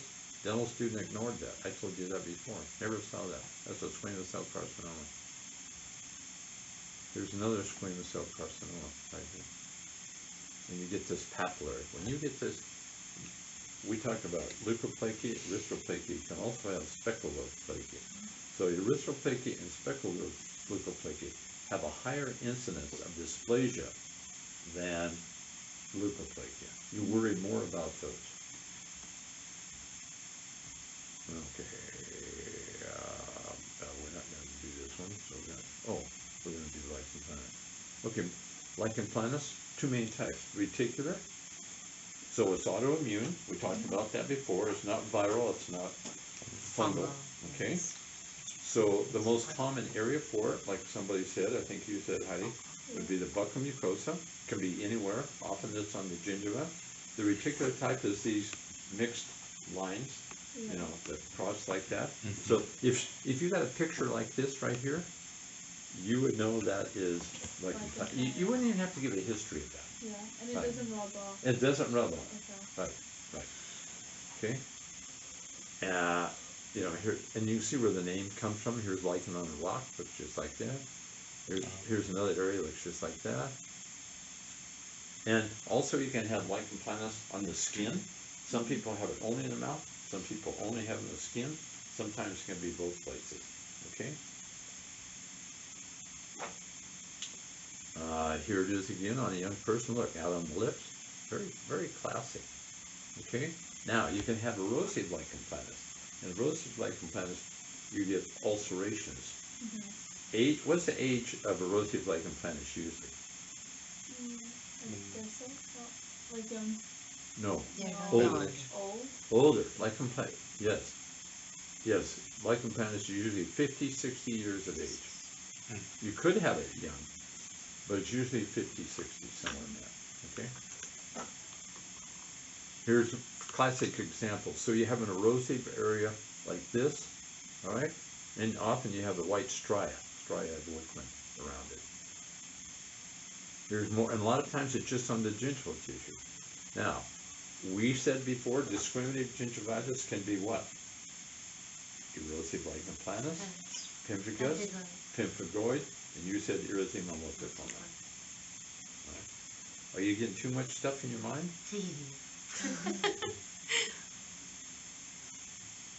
Are you hanging in there still with me? Yeah. We'll take a break. Okay. What do you think, I'm gonna keep you and not have a bathroom break all morning? I'm working. Okay, and here's where, so, if you saw a case like this, and I told you to give me 3 things that could be, let's say I said that's a 65-year-old woman, it's been there for 7-8 months, all right? You would think of what as possibilities. I don't know why, but that reminds me of contact stomatitis. for some It does in reason. a way, yes, contact Yeah. stomatitis. Contact stomatitis is just usually red, Red. Okay. but here you get erosive areas, okay? What is positive Mikulski? What is a positive Mikulski sign? And what disease do you see positive Mikulski sign? They have an eye involved too. Yeah. That the eye goes there. The eye involved usually is in pemphigoid. Okay. You get a scarring of the eye. So pemphigus, Huh? mucus, pemphigus. Okay, this could be pemphigus, right? Yeah. This could also be what? Well, we know it's lichen planus. What are the 3 things in desquamative gingivitis? We talked about it earlier. Your mind's going out on you guys. Pemphigus vulgaris, Pemphigus vulgaris, mucous membrane, mucous membrane pemphigoid, erosive lichen planus, erythema Erythema multiforme. multiforme. Right, okay. Treatment, okay, treatment of lichen planus, the etiology is autoimmune. Treatment is what? No treatment? No, topical steroid. No treatment for reticular type, Okay. But erosive. but erosive, It's actual antibiotic? right, not antibiotics, No. topical steroids. Topical. Okay. Topical steroids, you need, that So was, like a gel kind of? yes, Yeah, okay. that actually was a question on the national board that I reviewed one time. Mhm. Treatment for lichen planus, yeah. Okay. Treatment for, okay, so we're gonna get herpes for you. Okay, abscess ulcer, usually single lesion, right? Yeah. You have 1 or 2, does it form a blister or not? No, No. blister, no. What causes it? That's stress. Stress. Stress, certain things you eat, Mhm. stuff like that. Trauma. Trauma causes them, okay? Oh, okay, that makes sense. Because one of my friends, he plays rugby, and he had like a cut right here. Yeah. And then I see underneath he has apicus. Yes, right, Yeah. right, trauma will set it off, Yeah. trauma often will do it. So the, Told him he so, had herpes. so the, Nice. Kidding. Nice. is this your boyfriend? No, no. My boyfriend's friend. Oh, boyfriend. Yeah. You're not kissing your Big dude, boyfriend's like- friend. Always get Uh-oh. that. Yeah. Always. Yeah, I guess. So Always usually, got it, yeah. usually abscess lesion is smaller than 1 centimeter. Yeah. So tell me the 3 types of abscess lesions. There's minor, major. Minor, major, and Herpetiform. Uh-huh. herpetiform. Yeah. No Okay. scar. Pardon? No scar. Scar. No scar. No scar. The major does, Major, yeah, major. but minor doesn't, Mhm. okay? Minor only lasts about 7 days, 10 days, So okay? with that, do you just leave it there? You don't apply anything? No, so the next thing, how do you treat these things? If it's autoimmune, you're gonna treat them with what? Steroids. Steroids. Topical. Topical steroids, or topical tetracycline, but topical. So you treat lichen planus, topical steroids, abscess minor, topical steroids, Most okay, of them. all right? And here's abscess minor, okay, well, here's treatment, topical steroids. Here's abscess major, Major. larger, lasts longer, up to 4 weeks, 6 weeks, and they have scar, okay? Does the topical steroids, does it treat the pain or, But makes it makes it go away oh, fast. it makes it go faster? Yeah. You can put other things on like a benzocaine or something that numbs it to treat the pain. Ah. So it doesn't really help the pain, but it will make it go away fast. Mm. Where an abscess major, these things can last a long time. And you can see here that abscess major does have scar tissue. See that? Mm-hmm. Okay, herpetiform is where you have 100 in the mouth, and they can be everywhere. Abscess major, abscess minor usually doesn't affect the gingival tissue. All right? Does that make sense? All right? Not Herpetiform does. Herpetiform is everywhere. Often herpetiform is in, now these are small lesions, no more than 1 to 2 millimeters, where an abscess minor is usually about 1 centimeter, but herpetiform is small, okay? Again, you treat this with topical steroids. Now let's talk about herpes. So herpes simplex type 1 or type 2, we're mainly talking about type 1, okay? So herpes, we talked about herpes before, that you get primary herpes usually when you're young, right? And then you can, most people have the acute form where you break out, like, I'll show you pictures of it here. Okay, like this, see this? And one of the first things in primary herpes affected is the gingival tissue. So you get these, and now in herpes, you get a blister first, all right? But they rupture after a while, okay? But gingival tissue is involved. And here's primary herpes. High temperature, swollen lymph nodes, all right? But most cases of primary herpes is subclinical, where you don't see this. 90% is subclinical. Remember we talked before what of you three have had herpes? You had recurrent? Because I have cold You sores, get cold yeah. sores. So you don't get cold sores, either one of you? I didn't get it. But you All of probably my life. both have antibodies to the herpes. You probably had a subclinical primary herpes infection in your life. But you're the people who don't get the herpes labialis. See? And you get it and I get herpes labialis. We're that 40% that I talked So that about. means you got it when you was little. That means you won't get it at Well, all? well, we know she and I both had it at one time. You guys, we don't know if you have the antibodies.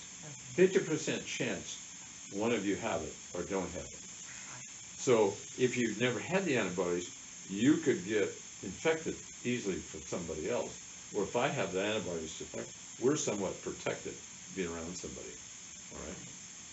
But we don't know if you have the antibodies. You could have had primary herpes, but you both could have had subclinical type, and you have the antibodies, but you don't know that.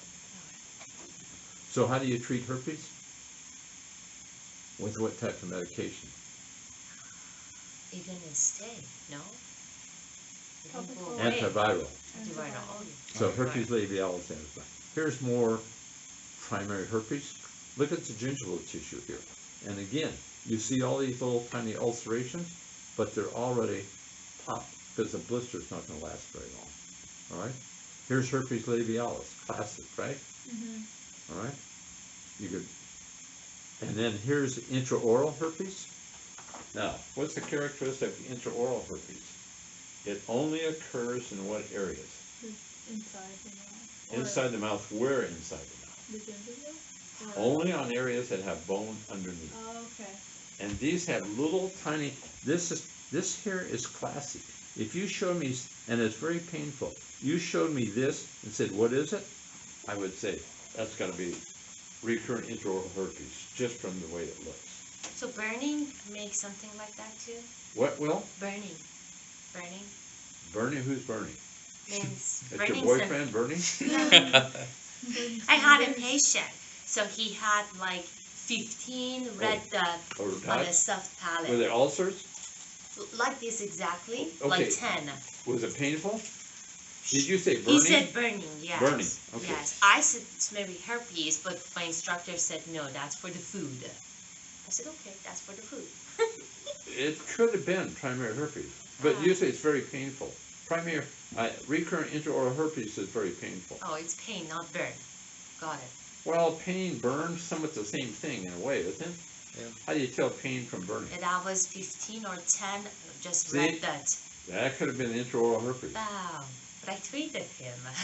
You treated them? Yes, I did because the new instructor said it's for the food. It's burning. What do you mean for the food? Means they eat hot food, Oh, hot food? pizzas, and something like Usually that. that would not be little tiny areas. I told them.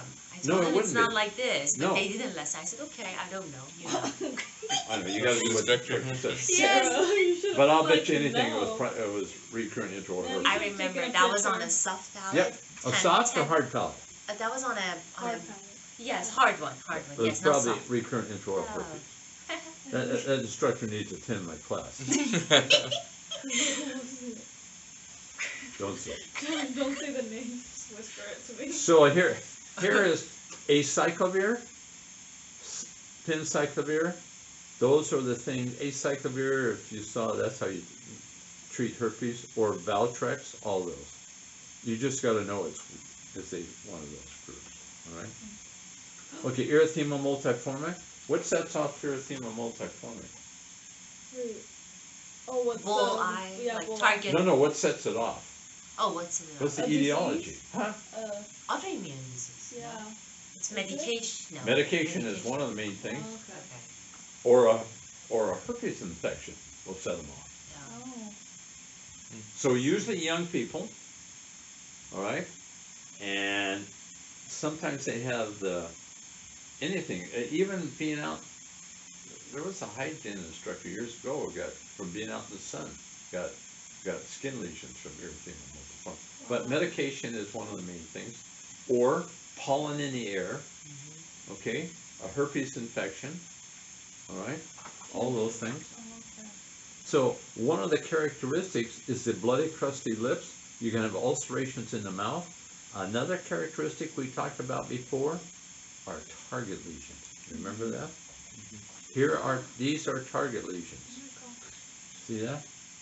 As a kid. That's Yeah. fake, right? That's because of Huh? medication? That's fake. No, that's not fake. It's Yeah. a fake. No. Give me an No. example. Oh Poor my guy. gosh. Poor kid. Yeah. But is it autoimmune? No, No. allergic. Medication. It's allergic. Yeah, usually allergic reaction to something. Okay. Yeah. This is a dental student who's not from here, who drank whiskey over the weekend. He ended up coming with erythema multiforme. With whiskey? So anything can set it off. Multiple things can set it off. Some people will get it every year, like when there's a pollen in the air, you know? So it's multifactorial, the things that set it off. All right. Here's the classic target lesion right here. All right. Now, Steven-Johnson syndrome, did you guys have that too? Medication, Yeah, that's medication too. That's really very serious, erythema multiforme. Now they even call it a separate disease. So you should review that. I would say, write your note, you should review that in your notes. Okay. Okay? Oh, Steven-Johnson syndrome? Stephen Okay. Johnson Yeah, you syndrome. need to review that. Okay, you want to take a break? Yeah. All right. Sure. So, because this is your PowerPoint, are you gonna send us this PowerPoint to us? No? I'm going through it now. Oh, okay. What happened? To, like, if he can send us She's the trying to- PowerPoint. She didn't force my car this weekend. Sometimes when I eat certain foods, I get this kind of like a sort of a pain in my palate area, but it's not like ulcerated though. I don't know what it is. You know, I wonder if it interferes with a minor salivary gland duct. Okay. You know, a lot Maybe. of times, another thing that happens in the mouth, we never know why. Some people get a little area in the tongue that gets really sore. You ever have that? I do get that. Yeah. Yeah, every once in a while you get just, man, a little, it's like you get a hyperplastic fungiform papillae that the fungiform gets infected or something. Mhm. And it really gets sensitive. Mm. Yeah. Yeah. And it could be something like that Yeah. in the palate, do with the minor salivary gland. Mhm. Oh. Okay. All right, let's take a break. Okay. 10 o'clock already? Oh wow. Actually, Well, that was a quick 2 hours, wasn't it? Yeah. that went by fast. Nutrition. What ethnicity for men? Ethnicity for men compound. What was it? period, but two of them, 6 and 7. I skipped so bad on period. I don't have any. And then this takes me forever. This guy is 17 chapters. Yeah. You're on chapter 6, huh? Yeah, I'm on 6. I just started 2 days ago, and then 6. And I have to go over the period because I don't know after tomorrow means you finish nutrition, you go home start for period, Yeah. and then And wait, is it med med the comp? same day. Oh, That's the I worst wish it was thing. Miss Loomis's class. Yes, Miss Loomis is fine, so I didn't study for that. I'll I'm just studying that the day before probably. Yes, yeah. Yeah. I'm gonna do that too. The medcom is Hayton asked us lots of writing. That's the bad point. Yeah. I don't like it. For finals, it's most of the writing. And we have period in the morning. Yeah. Do you have clinic on Monday? I didn't finish all my terms. Comp- No. 10 of them last don't- week. Like 10 of them. 10? Yes. I didn't pass it means I didn't try to Yeah. do the Vigida period. My Uh-huh. patient didn't come back. Didn't pass the Explorer. That means I didn't try. Didn't You have should have time. done it more again. You should have done it with anyone else. Gone to a Didn't patient. have time. Like to a patient. Yeah, I visit. know. What else? Injections? Yeah. Most of them. It's mental, incisive, capillary infiltration, PSA. I just finished IA. You should just, do you have friends and stuff, just to like Bring them. bring them just. They don't accept it. Last time, she said it should be part of his treatment. I brought my fiance, my boyfriend, Yeah. but I said I want to do nasal, I want to do this one, that one. She said no, you just need to do PSA and then, what is that? AMSA. Who said that? No, Ellington. He cannot do 10 injection at once. I said okay. It's not regarding Yeah, his she's treatment. kind of strict about that. Okay. Honestly, you should have been like, well, I need these injections, Yeah. and he's okay with it. Wait, so who's the instructor? For sure. Let me guess. Yes, I told her. I told her it Is should be. she's not a professor, is she? Let me think, who was it? Actually, I forgot. Who was it? Was it Miss Loomis? No, that was not Loomis. I forgot. Miss Tammy? But I remember that was on a hard palette, like 10 red dots. No, I don't work with Chadney. They don't schedule enough for me. She's so nice. Really? Yeah. Don't have She's time. really nice. I barely get her. I didn't submit seminar, homework. Wait, which one? They have seminar like 30 something for the presentation. No, for the screening. Oh yeah, how do we submit that? I just think I have to write them on a page. Paper? Name, last name, chart number. That you screen. And then submit it. I don't need to submit that. I always forget that. Did she grade you already? No, because I didn't do that. It's due on December 10th. Okay. Might as well just get that. Oh, you got your grade? For that? Mm-hmm. I don't think so. Oh, you submitted? No, I haven't. I didn't submit Marshall's homework. It's due on 10th too. Don't know. No, I'm just gonna, I don't know.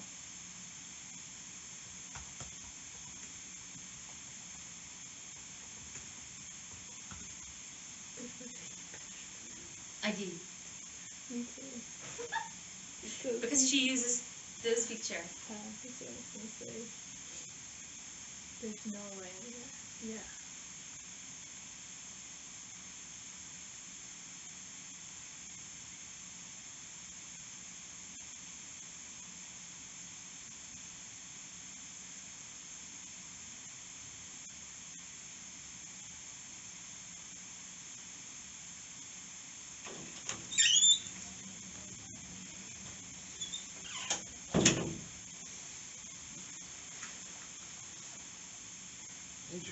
expensive in your machine. Oh, yeah. $2 for a drink? Yeah, that's pretty pricey. Yeah. Someplace you can buy them for 50 cents, right? Not anymore.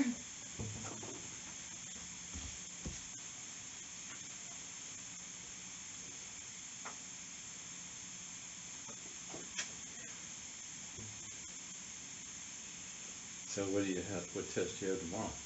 We have nutrition. Who teaches that? Ms. Z. Zazlowski. Is it one of your hygiene instructors? Yeah, Zazlowski. Does your director, Christy, what's her last name? Marshall? Marshall. Mm-hmm. Her name never used to be Marshall. It was something else. Yeah. Her husband died. Oh. He worked here at the dental school. Dr. Richard was so chubby. Why she got so skinny now? What did Yeah, she do? She went on a diet. Oh, just with diet? Yeah, she went through, I think, a program in New York University. Oh. Yeah. So she's always been like a little chubby. No, little, very chubby. Did you see her picture up there, close to your picture? Right. I saw your picture yesterday. Yeah. No, not yesterday, Friday. When I went to the admin, I saw your picture. Yeah. She wasn't really heavy, but she really, man, she lost a lot of weight. A lot of it, yeah. That's it. Good for her. Yeah. It's like Yeah, you know what? healthier too. She, yeah, it was good. She really put a mind to it. She Yeah. worked hard. Yeah, You know, she really works. I bet she does, yeah. Yeah. She was telling us how she has a son and how she like, I don't know where he works, but she like drove really late at night. He worked for Amazon Amazon. warehouse. Oh, She lost a kid, died. Yes. yeah. I remember going to the funeral. It was a sad How old thing. was the kid? 2 years? 2 years, I think. Yes, I heard that. Yeah, Very sad. That's bad. yeah. Why he died? He had a developmental problem that had to do with his bile duct, I think. Yeah. He underwent surgery, I think, I remember. Yeah. And did he die in surgery or something? No. Or No, afterwards. Yeah. Aww. That's so sad. And she said something regarding Ariston. I Yeah. didn't get it. Which picture? I didn't do If you Ariston. have not submitted your artisan and screening documentation as required, then please submit a picture of your artisan completion form of your completed screening form. Or your completed screening form, which you will rather have you are not submitted but need to via Canvas so you can get credit. If you submitted either of these forms earlier this quarter, then discard this message. I asked her about screening. I said I don't have paperwork, but I brought for people. She Yeah. said it's okay, just first name, last name, chart number. Oh, okay. But about Ariston, I have no idea. Yeah, I don't know about It's 10 artisan. points. I know she saw me do it. Oh, you did? So, I yeah, didn't do so it. she put my grade already, but she Oh. knows I did it. It was Did you do Ariston? No. So for us that we didn't, we're gonna get 0? Uh, We had a chance to do it later. I think she might give us a chance to do it later. Should I mention something that I didn't have a chance to do it? Um, Submit something. Yeah. Or I did mine last minute. oh, I mean, I have a chance on Monday. Yeah, you should. Yeah. Hopefully they qualify You for have a it. clinic Monday? My patient. Yeah. He was like, I was like, hi. So Kevin comes by and he's like, you think I can do artisan? I was like, yeah, of course. And I was like, hey, my friend's gonna be like doing this on me. And he's like, no, I only want you to do it. And I was like, oh my gosh, yeah. That's a, Yeah, I felt so bad on me. yeah, yeah. Okay, we'll kind of go through this, then I'm gonna run through,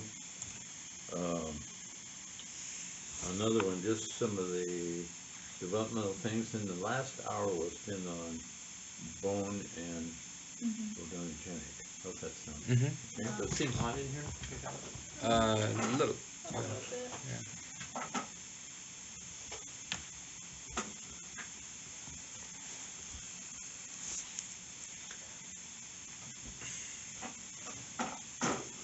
Yeah, what should I do?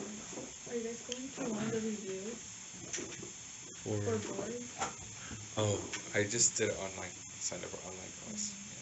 My big said try something else. She tries something else. She passes with one of her classmates. I want to try that one. Yeah. Who's your big? Cynthia. Oh, It's expensive. It's So- $500. So if you guys ever get up on the 5th floor, do you ever walk them? Do they let you guys on the 5th floor? yeah. I was there. Yeah. I was there Wait, for why? dean. I failed this course and then I went to the dean. 5th floor. Did you guys have to go in front of academic review? Yes, committee? all Yeah. of them. Oh, of them all was of there. you do? Yeah. All Are you of gonna them. have to do that again? No, I hope. I don't think so. I just Not for this class. school. I After don't. the- yeah, why don't you After, do that? yeah. After seriously, I won't go there anymore. I got Whatever really they want to do scared. it. I will not go You there. gotta anymore. go there. No, You have to. no. I'm gonna leave the school. I do not You go won't there. leave the school. I'll not go there anymore. Why? No, Why? They that just was so intimidated bad, you. so bad. They were making you feel like you were You gonna know get what? kicked out. I would It's go like, with oh you. my God. Uh-huh. Yes. Brian, I didn't see you. Oh, I had a That later was on day. on another day. Girls Yeah. one day, boys another day. Yeah, Dude, Yeah. you're silly. I went later in that month. You guys Oh. went like Yes. the second week. Yeah, Oh, really? yeah. They didn't call you in to see how you're doing. I'll not go sit Maybe- in front of lots of people anymore. It's not that bad. Don't be worried That about was so it. bad. I know it's not bad for you guys because you guys are sitting down, but I like know. being seated with I know, but- everybody there was Uh-huh. just Ask like. me You what know what? language do you But- talk at home? What kind of language do you talk to your mom and dad? So I'm not born here. What are you guys expecting me? It's just 4 years I'm here and I'm gonna leave this country after this program. You know? Why do you want to leave this country? I'm gonna go back to my country. She's scarred. Or I'll go. I'm gonna sit But with my isn't it- mom and my isn't- dad and Yes, then I can understand that. make but money over there. You can, Yes, I can. but isn't it such a strict country? Is it strict? It's not that bad though. It's not that bad. No, when you're there, it's not that bad though. When you're out of it, they say all the bad things. Yeah, right. Yeah, I'll figure it out. We don't have this major. They're gonna ask me to go to the dental school and then sit on a first year or second year, but I will not do that because I'm too old. They would ask you to do that back Yes, there? yeah. When you reevaluate your stuff, all that stuff. So I'm gonna take this grade, this document and stuff, Yeah. all my grades, and then go there, and then I have to reevaluate them. And then they will ask me, "Do you want to do that?" And I'm gonna say no. So No. I'm gonna find a dentist and then start working. Oh, and what for? Yeah. But don't be worried about the. You know, they're concerned. I mean, they're not trying to be mean to you guys. They want you to pass. And they're paying me. I'm surprised what they're paying me. I don't know if they're paying me doing that, but you'd be surprised what they're paying me. I mean, I asked them at least to cover my expenses. So they're covering my expenses. I mean, they're covering some pretty good expenses for me to travel this far. So Huh. they want you guys. I mean, they're putting in some money to make sure you guys pass. So it's so weird. Brian's grade was 65. The passing grade is 67.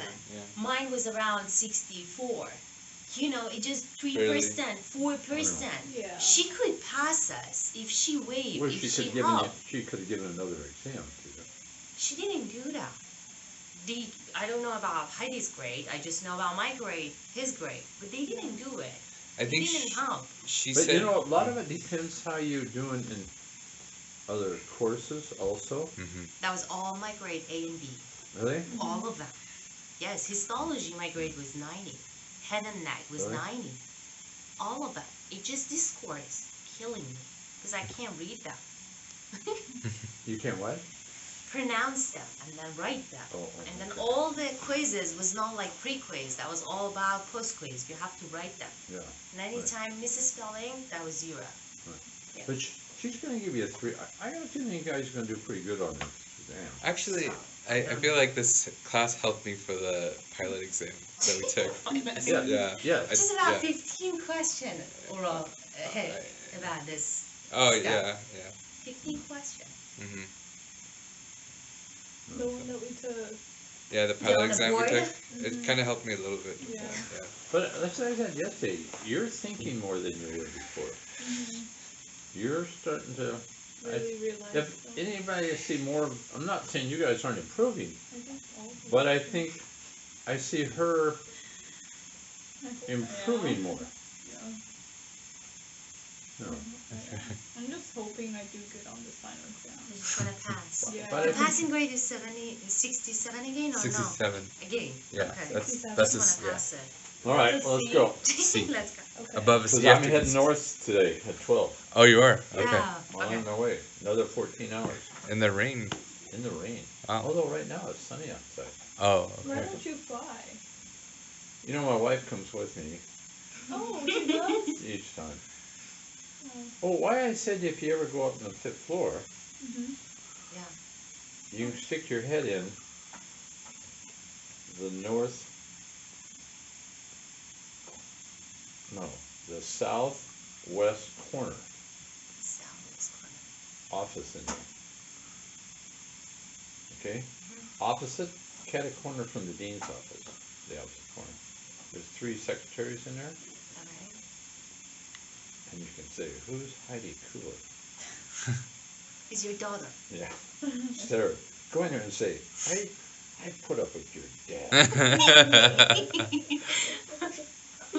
So you can go say hello to her. How long has she been working here? How long is she? Yeah. I think she's been about 15 years now. Oh, wow. Yeah. Heidi Well, Cooley. stick your head in sometime. When you're up there, stick your head in and say, who's Heidi? Sure. Just say, I put up with your dad. How did you ever put up with him? You can say that to her. You know. Say, I was spend some time with your dad, Heidi. I don't know how you ever did that. Yeah, all right, here we go. So here's all the things that can cause candida. You know, immunodeficiency, taking antibiotics, steroid therapy, dry mouth. People that have dry mouth, you know, like Sjogren's syndrome, they Yeah. have candida. Okay. Mm-hmm. So there's different types. There's pseudomonas, erythematous. We talked about that, right? Okay. Then When it wipe off, it's gonna the blood come out, yeah? pseudomonas you wipe off. This type you can wipe off. Yeah. The erythematous is like this. That's like dentures. That's under dentures. So you treat it, and then the angulocylitis is on the corners of the lips, right? And we're not talking about it. And then median rhomboiditis that Brian you talked about. Okay, What is What is down that? there? What is it? it's Hair. hair going in the mouth due to a skin graft. Skin Wow. from there was a lower mandible during that motorcycle accident. That's so weird. So here's what I was talking about before. Look at the top up there. That is the tongue of burning mouth syndrome. They were treated with antifungal, and then this is the same tongue in the bottom. After a month of treatment, all the filiform papillae came back. Burning mouth syndrome is hard to treat for patients. So again, you treat them with antifungal. Do you know what some of the Miselex, nystatin, and diflucan? You should know those. Those are the antifungal ones. Just you should be. I don't know if she asked you much on drugs treatment. Does she? No. Yeah, she does a little bit. Just a little little bit. bit. Just a little Yeah, like antivirals. Antivirals, right? Yeah. Antifungal. Mhm. You should recognize. Miselex would be one. Nystatin, you should recognize that. Okay.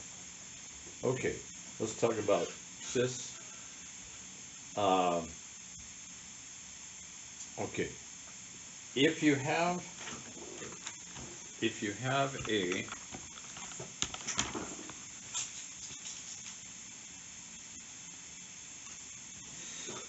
so we've got a tooth.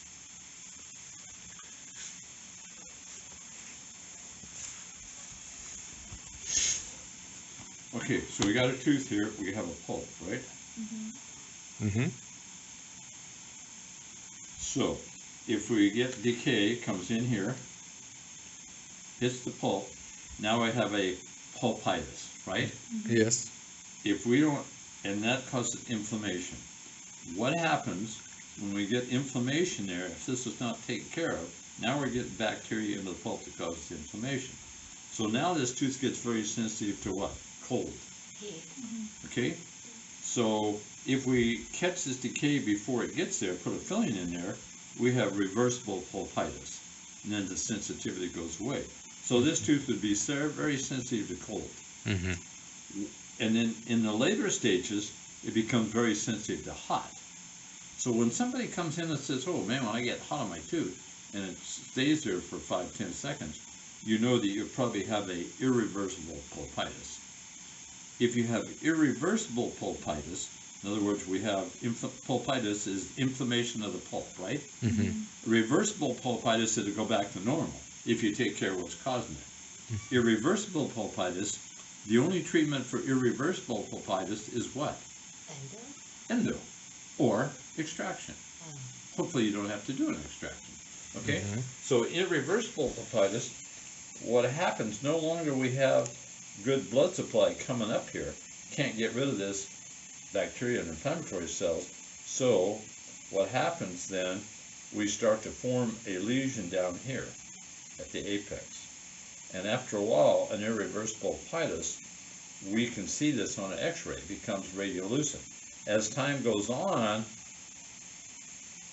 that gets bigger and bigger, and now you got an apical lesion. So this is called a chronic hyperplastic pulpitis or dental granuloma. Does that make sense? Mhm. Okay.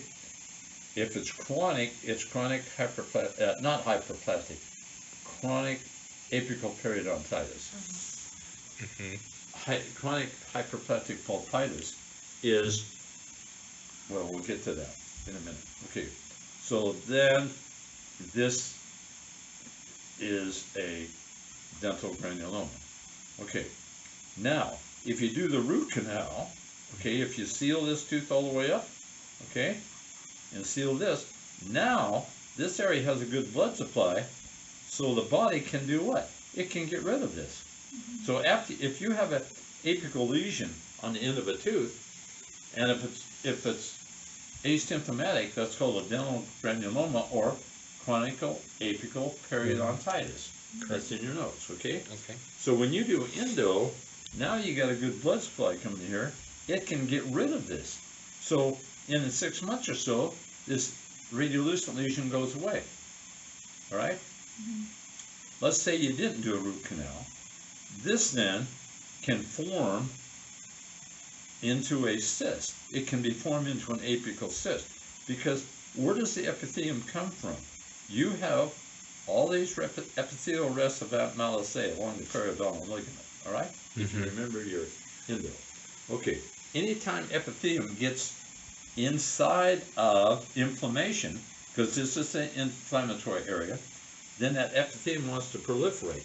Some way then, this is a radiolucency lined by epithelium. This is epithelium. Now this is called what, if it's a true cyst?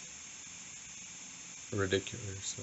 A radicular cyst or an apical cyst. Apical Right. cyst, right. Right.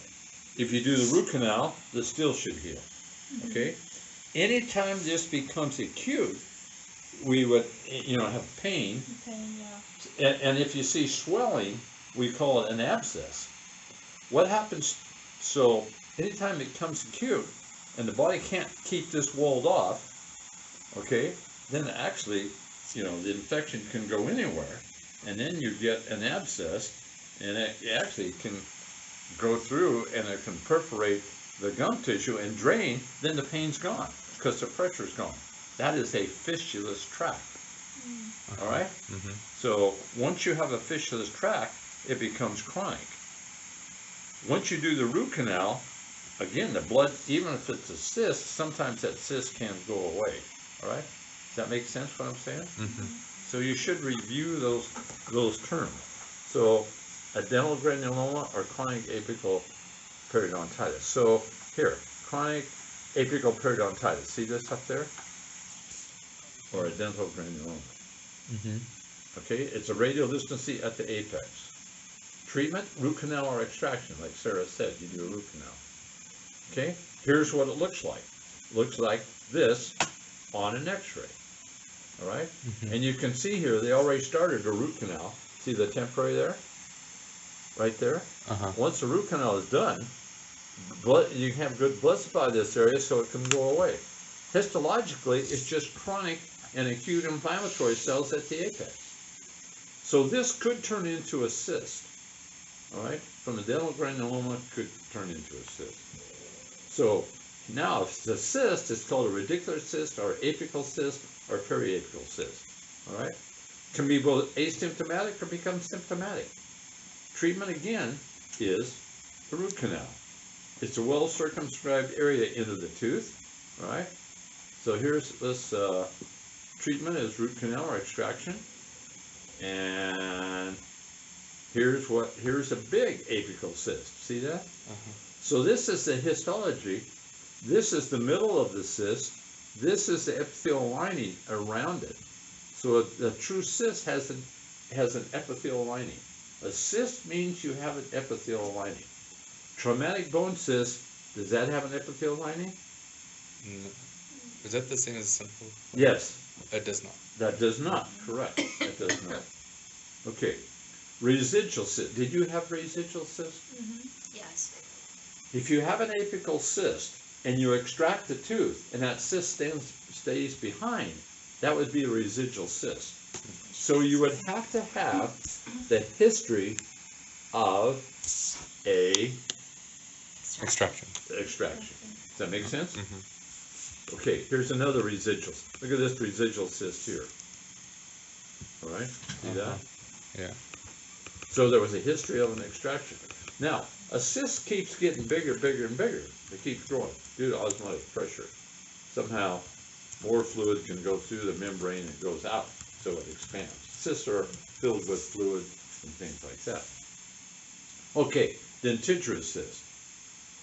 The most common cyst related to a tooth would be a radicular cyst. The second most common is dentigerous cyst. It's a cyst associated with the crown of an impacted tooth.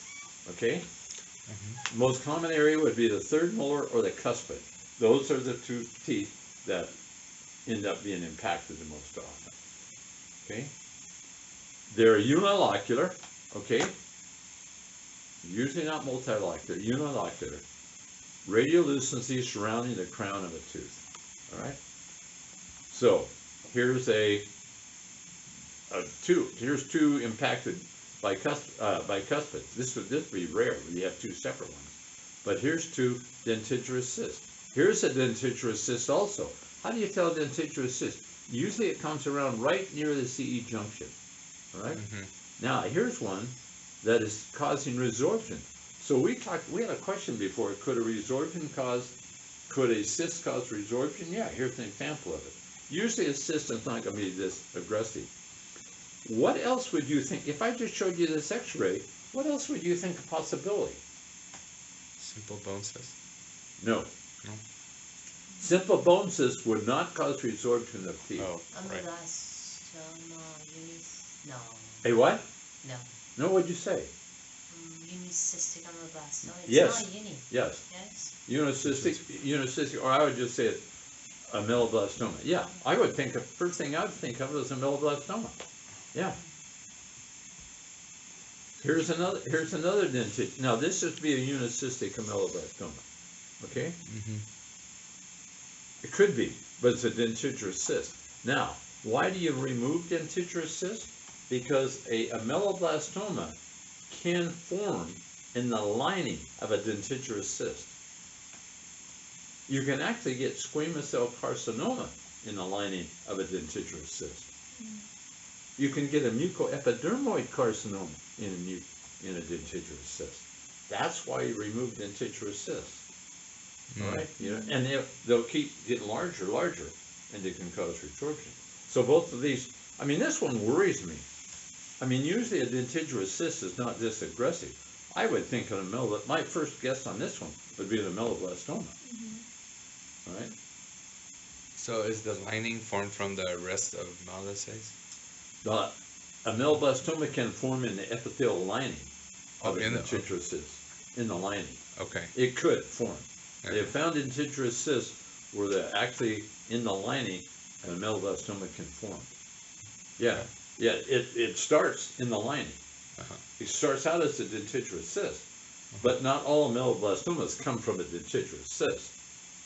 I'm just saying why they remove a dentigerous cyst, because the lining of ameloblastoma can Yeah.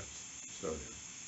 So you go in and you nucleate this, take this out. This is a, I mean, here's a good example. If she showed you this radiograph right here, I mean, the first thing you should think here is dentigerous cyst, Uh-huh. right?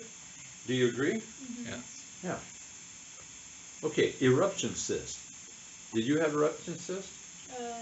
Thanks. I don't know if she said that. I don't understand. I don't think I saw it in your note. Uh-uh. But eruption cyst, before a tooth erupts, you know, you have the sac around the crown of a tooth. Sometimes that just expands into the mouth. You see these a lot on young kids. I don't know why they never put that one in there. I didn't see it. But think we this don't is an have it. eruption cyst. And you just pop these. And fluid comes out and lets the tooth. So it's just it's the developmental sac around the crown. And it just kind of puffs out into the mouth. And so you just take an Explorer, cut the top off this, and it lets the tooth erupt and you have no problem. Yeah. That should have been in your notes. Okay, odontogenic keratocyst. You had this, right? Yeah. So what does odontogenic keratocyst, what does it mean? It has Yes, you're on the right track. No, it has. I know you're on the right track when you say it has something. keratin on Yes. in the epithelial line. Right. So usually most cysts like that, you know, like in the mouth, the epithelium we have areas that are keratinized, like the gingiva, the palate, Yeah. and the dorsal tongue. Yeah. Well, now we have a cyst lined by epithelium, just like the lining of your mouth, but sometimes that epithelium gets keratinized. Then we call it an odontogenic keratocyst.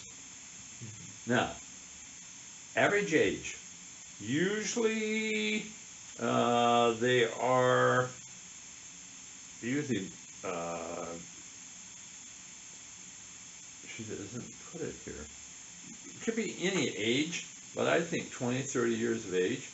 So it's a odontogenic cyst that shows keratinization in the lining. Now, what is critical about it? Here's the critical. I point here, and you guys, for some reason, you can't see it when I point here. I don't understand why. Here's the thing you got to remember. An odontogenic keratocyst, why is it important? It tends to be aggressive. Okay? They tend to be aggressive. And two things. The second thing, they have a high recurrence rate. All right, down here. Okay? And here's why. Often the lining is thin in a keratocyst. So how do you get rid of a cyst? You go enucleate it out, right? You take the instruments and you try to get the whole cyst. But the lining of a keratocyst is thin. So sometimes it breaks and pieces break off. All right? And the other thing they do is, so you got the jaw. This is the jaw. We got teeth up here, right? So we got a cyst back here in the third molar area, right? Okay, we say it's a keratocyst. Sometimes what happens, you get the cyst kind of goes like this, and so when you curette this out, you get this, but you leave these little pieces of the lining. And so that's why these things have a high recurrence rate. Now, here's another thing. 40% of dentigerous cysts may be keratocysts. So a keratocyst may be unilocular or multilocular. Oh, you're asking if it's... No, it can be. Oh, it can be. It Okay. can be unilocular or multilocular. Oh, okay. So if she ever shows a cyst and you don't know what it is, if you're going to guess, always say keratocyst. Any cyst can be a keratocyst. Okay. Any cyst can be. Yeah, a That's cool. dentigerous cyst, I mean, this, you could go back. This could be a keratocyst, that could be a keratocyst. I mean, the first thing I think of is a ameloblastoma, but it could be a keratocyst also, all right? But you can't see the keratin on the X-ray? No, Okay. you can't. Okay. Only on a microscopy. Because I thought we're gonna see it, no? You, The extra, pardon? we don't You do can't see it on something? the extra. No, Okay. nope. It looks just like any cyst. Mhm. When we were grading her grades the other day, we had a little argument, a nice argument.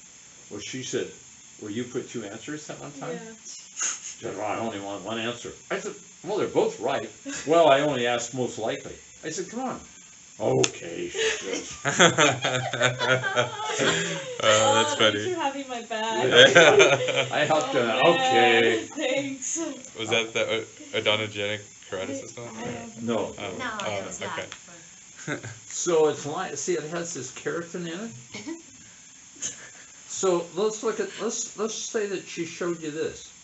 What would you say? Ameloblastoma. Yes, a melanoma. Uh-huh. Yes, or a keratocyst. Crisis. But, Okay. but unlike a melanoma, most melanomas, third molar region, this is third Yes, molar. it's like this. It could be a how about dentigerous cyst? Not likely because dentigerous cysts usually aren't multilocular. Okay. Okay, so here is a keratocyst too. All right, on the lower. Kind of reminds me of a simple bone. Yes, it does. I agree. Yeah. Kind of reminds you of a simple bone cyst. Yeah, but a simple bone cyst, you would not get expansion of bone. Oh, you wouldn't? No, you don't. Okay. It's confined. You wouldn't get expansion, and you wouldn't get any resorption of teeth. Okay. Okay. So yeah, here's another. Here's an. Oh, maybe this shows. Can I see the Here's another one. Previous. I remember seeing this patient. May I have the previous one, please? Pardon? Previous. The Previous previous slide? Oh. I just, yeah, so that Oh, one. that one, got it. That one Okay. looks Yeah. like, Okay. Yeah, I would say melanoma, keratocyst. yeah, Yeah, those would be my two guesses. uh-huh. Yeah. Or it's not characteristic of dentigerous cyst. Well, for one thing, dentigerous cyst usually always starts right at the CE junction, right? You know what I mean by that? Well, let's go back and look at the dentigerous Oh, I cyst. get what you mean. Cause that one it only goes Whoops, from the I need to go CJ. back. Yeah, you're going forward. Okay, look at a dentigerous cyst. It starts usually at the CE junction on both sides. Yeah. That's one characteristic. Now, there's sometimes it can go below, but right, if you showed me this one, first thing I'm gonna say is dentigerous cyst, Yes. right? Eruption cyst, I don't know why you guys think. So this is keratocyst. Here's another keratocyst. Look, this was the X-ray, and this looked like radiolucent. Look what this thing did. It pushed that tooth all the way down. It went all the way up the jaw. Oh my God. There you Now, and here's the hole back in there. Now, on this cyst, you can't go curette that whole cyst out. You have no jaw left. Yeah. So what did they do? They opened into it right here, and they left kind of a rubber dam in there or a thing so it wouldn't. So they let all the pressure off so it would stay open, and you'd have to rinse it out. Then after a year, look, the bone started to fill back in, and look at this third molar. This third molar is moving right up to where it should be. It went from down at the bottom here. Cool. Look at it going back. And so once the pressure relieves on that cyst, then the bone starts to grow and close it off. That's called marsupialization. Okay, gingival cyst, did you have that? Yes. Yes, Yeah, we did. Okay. The gingival cyst is the counterpart of what other cyst? Lateral. Lateral periodontal cyst. Good, good. So gingival cyst is on gingiva. Lateral periodontal cyst is in bone. Yes. On bone. Yeah. Usually lower between bicuspids. Mhm. Okay. Right. I think you should stay in the U.S. It's too much pressure. Hey Brian, would you find her a boyfriend? Here? No. Yeah. I think she should stay here. No. I Yes. agree. Yeah. Over there, people leave. Oh, Here, geez. the people, they don't leave. They just Huh? work. They just work, and then Well, you don't pay. work in Iran? We work, but not like this. Here, the big point is work and then pay the bills. Over there, it's not like that. You buy a car, you buy a house, and then have fun and leave. Here is now fun. It's Really? just work, and then pay bills. No. Okay, this is lateral periodontal cyst. So if you saw a thing like this, it's between you first. If the first you got to check out to make the teeth are vital, right? Yeah. Okay. What's another possibility for this radiolucency between the lateral periodontal cyst?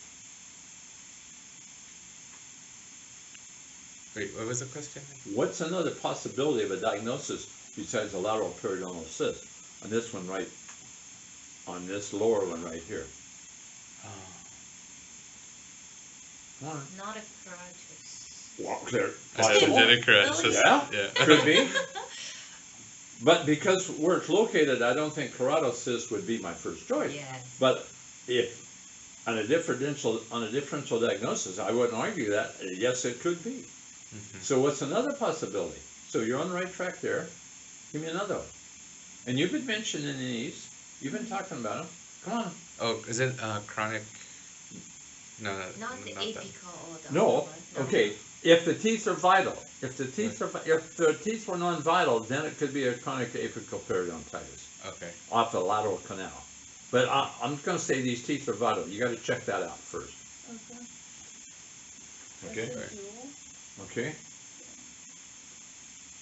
So come on. What else? Um, You've been talking about it. Residual. A what? Residual. But the tooth is No, still no there. teeth is missing. Oh, okay, never mind. Residual will be Like extracted. when it's missing. Hmm. Okay. I don't know. Yes, you do know. You said it several times. Ameloblastoma? Unicystic ameloblastoma could be a small one. Oh, yes. Yes. But I would choose lateral periodontal cyst first, wouldn't you? Yeah. Yes. That would be my first choice. Mhm. But the other's possibilities. So you can't. Now here's the lateral periodontal cyst that probably the dentist went in and decided, never checked the vitality of these two teeth, decided that there was a chronic apical periodontitis or a radicular cyst, and did endo, and probably didn't need to be done. Does that make sense? Okay, nasal incisal canal cyst. Mhm. Now, okay, let's go back. Okay, that's I want to ask you something. Lateral periodontal cyst, is it a odontogenic cyst or a developmental cyst? oh, wait. I don't- I want to say it's in the bone, so it's. No. What's the difference between an odontogenic cyst? When you look at cysts, we looked at odontogenic cysts, also looked at developmental cysts. All in bone. They're all cysts in bone. Mhm. So any odontogenic cyst had something to do with the tooth. Mhm. A developmental cyst did not. Had to do with foramens or something like that. Okay. So is it dentigerous cyst developmental or odontogenic? Odontogenic. Right. Lateral periodontal cyst, Odontogenic. keratocyst, It could be It could be. developmental. no, No? only because it Oh. comes from a tooth bud somewhere. Okay. It comes from tooth bud. Yes. Okay. Yep. It's an odontogenic cyst. In fact, the name odontogenic yeah. keratocyst. Okay. Okay. Yeah. Okay. So when you get to a nasopalatine duct cyst, is that a developmental cyst or Yeah. a odontogenic cyst? A developmental cyst. Right. Has nothing to do with the tooth. Yeah. What it is, you have that canal, incisive canal where the nerve came down, Mhm. nerve is. Mhm. So when the canals always has epithelial lining, well, you could have a residual epithelium left. Any area where you have residual epithelium left, epithelium can form a cyst. Mhm. So these are common cysts, and the characteristic, it's located between the centrals. So if she gives you radiolucency between the centrals, you know it's incisive canal cyst, right? These are fairly common. Average age around 40 years of age, as it says right here, okay? Between roots of maxillary central incisors. If it's smaller than 0.6 centimeters, okay, if the diameter is smaller than that, it's probably not a cyst. It's probably just a enlarged foramen and you don't treat it. You only treat it if it's larger than 6 canals, right? 6 canals. Centimeters. 6 0.6. centimeters, Yeah. 0.6. So here's another one. Okay, see that? Sometimes it can be heart shaped. All right. Okay, simple bone cyst. What would be your first choice on this one? Glioblastoma. No, Because there's no root resorption. but look, right. But Oh, it's like typical, this? typical. See this? No root resorption. Remember? Not corrugated, but this one looks a little bit. Totally asymptomatic, all right? It's an empty cavity, sometimes filled with straw-colored fluid. How do you treat these things? Most of them are in the mandibular. Remember, they can be in the maxillary, but by far most of them are in the mandibular. You treat them by opening into it, you get blood to flow into it, and then they will heal. All right? Okay, here's another one. We had this when we talked about lingual mandibular salivary gland depression. They're usually located right around the ramus of the mandible, down at the angle, corrugated. They don't change. Sometimes they can be bilateral. Why we don't call that unicystic glioblastoma? You know, you could, but this is not, you could, but, you know, the history is, if you put the history here, the history should say this hasn't changed. It was the same on an x-ray 5 years prior to this. Okay. If I gave you this question and asked what it was, I would have to say this has not changed in 5 years. 5 years, got it. So then But- Because glioblastoma And is then, aggressive, so right, it doesn't then I stick. know it's not a cyst or something like that, okay? So what this is, and look here, this is only the lingual salivary gland pushing on the interior border of the mandible, causing a concavity. It's not a true cyst. It's a depression, okay? So lingual mandibular salivary gland depression, or old term static bone cyst. Can you see the depression? No, you can't. You can't. No, but on this CT, where is it? Okay, you see this depression right here? Oh, yeah. See that? Mhm. So the salivary gland's laying in that depression right there, and it's laying inside of this. Uh-huh. So it's a concavity from the lingual side. Does that make sense? Mhm. So when you see, and it's always in this area down here. It's right under here where the submandibular salivary gland. Okay. Mhm. So does that make sense? Mhm. Let's see. Sometimes it can be bilateral. Okay. Okay, that's the only one we got. You had aneurysmal bone cyst? No. No. No? No. No. Okay. We don't have to worry about that one. Okay. Focal sclerosing or condensing osteitis you had. Yeah. Yes. Okay. Here is the history on this one. How do you know this is not cementosis? Because of the caries, or the, Yeah, it's got a big filling. yeah. So, focal sclerosing osteomyelitis, what are condensing osteitis, both names you should know. What it is, it's a tooth where the pulp wasn't healthy, usually on young people, okay? What happens is, since the apex, the canal is large, you have a really good blood supply going into that tooth. So the tooth actually has more resistance than somebody's older, where the canal is restricted, and you have a poor blood supply. So the tooth stays vital longer. So what it's doing, basically, it's forming a callus at the apex of the tooth. So the irritation is causing bones to set down, not destroying bone. All right? So that's condensing. Now, if you saw this and there was not a restoration on that tooth, what are you going to call it then? Cementosis. No, we'll get cementoblastoma, or Hypercementosis? Oh. No, we'll get to it. We'll come to one. So, but when you see a large filling, it's called condensing osteitis. Mhm. Okay, let's look at it. Here's what, did you have this term, idiopathic osteosclerosis? Yeah. Okay, this is the difference. When you have the same type of thing, like down here, you got bone, but there's no filling or no reason for it. It's just dense bone. Mhm. It's a focal area of dense bone. It's called idiopathic osteosclerosis. And okay, it's the same thing as condensing osteitis. In a way it is, Yeah. but not related, but we don't know what causes this. Uh-huh. It's dense bone, right.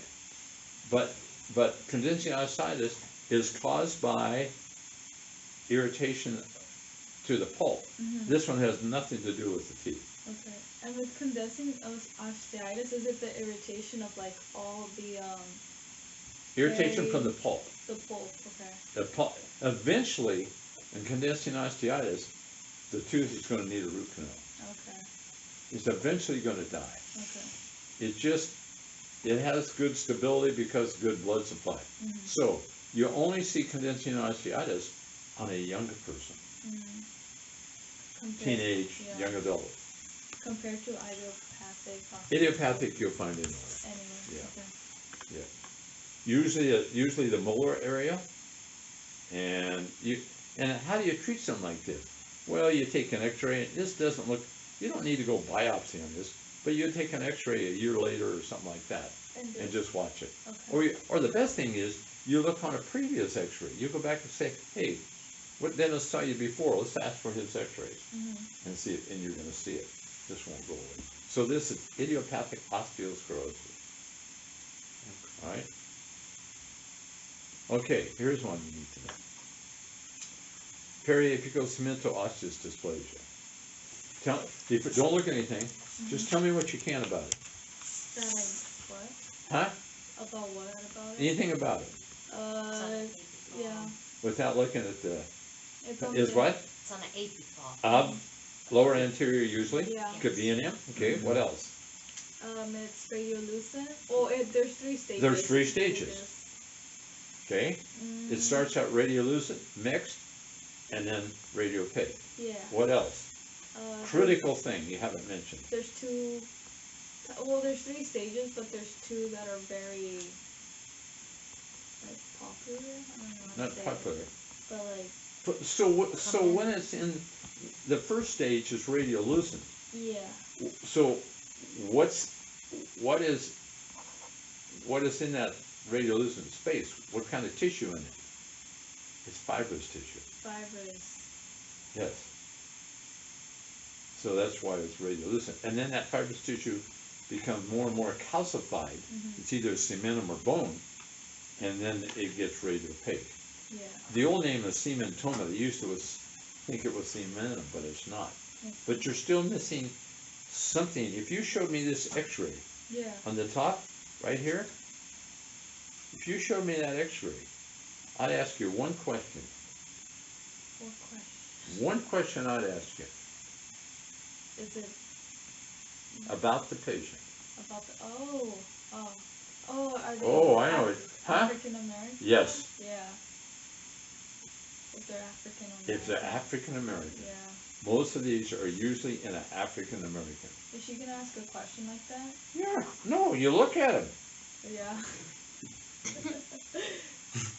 Like on the exam, is she gonna be So you like, see somebody more- black, are you African American? No, I'm not. I'm white. Yeah. But yeah, okay. So, you guys haven't had anybody give you a hard time like I have you? No. No? Oh, no. So, just looking at these radiographs, it's often multiple teeth, and this is the mixed, okay? So as time goes, it gets more radiopaque, right? That's classic. 3 stages, yeah. Okay, what's it say here? Usually black females, okay? Mhm. Here it is in a later stage. See this here? Stage 2, circumscribed described radiopaque lesion with radiolucent margin. So you get radiopaque here with radiolucent around the outside. They don't have to be connected to the apex of the tube. They're just in that area, okay? And this is the early stage. This is the later stage. Or this is the middle stage, and then the real last stage can be totally radiopaque. And this takes years to do it, all right? All right. Now, there is one more. The focal. The focal is the single one. Yeah. That would look like idiopathic osteosclerosis. Yeah. Okay, then there's the third one that is black females, and this is florid segmental osseous dysplasia. Yeah. This is the one that's all over the jaws, upper and lower. I don't have it in here. It's in another handout probably. Okay? That's the one also black female.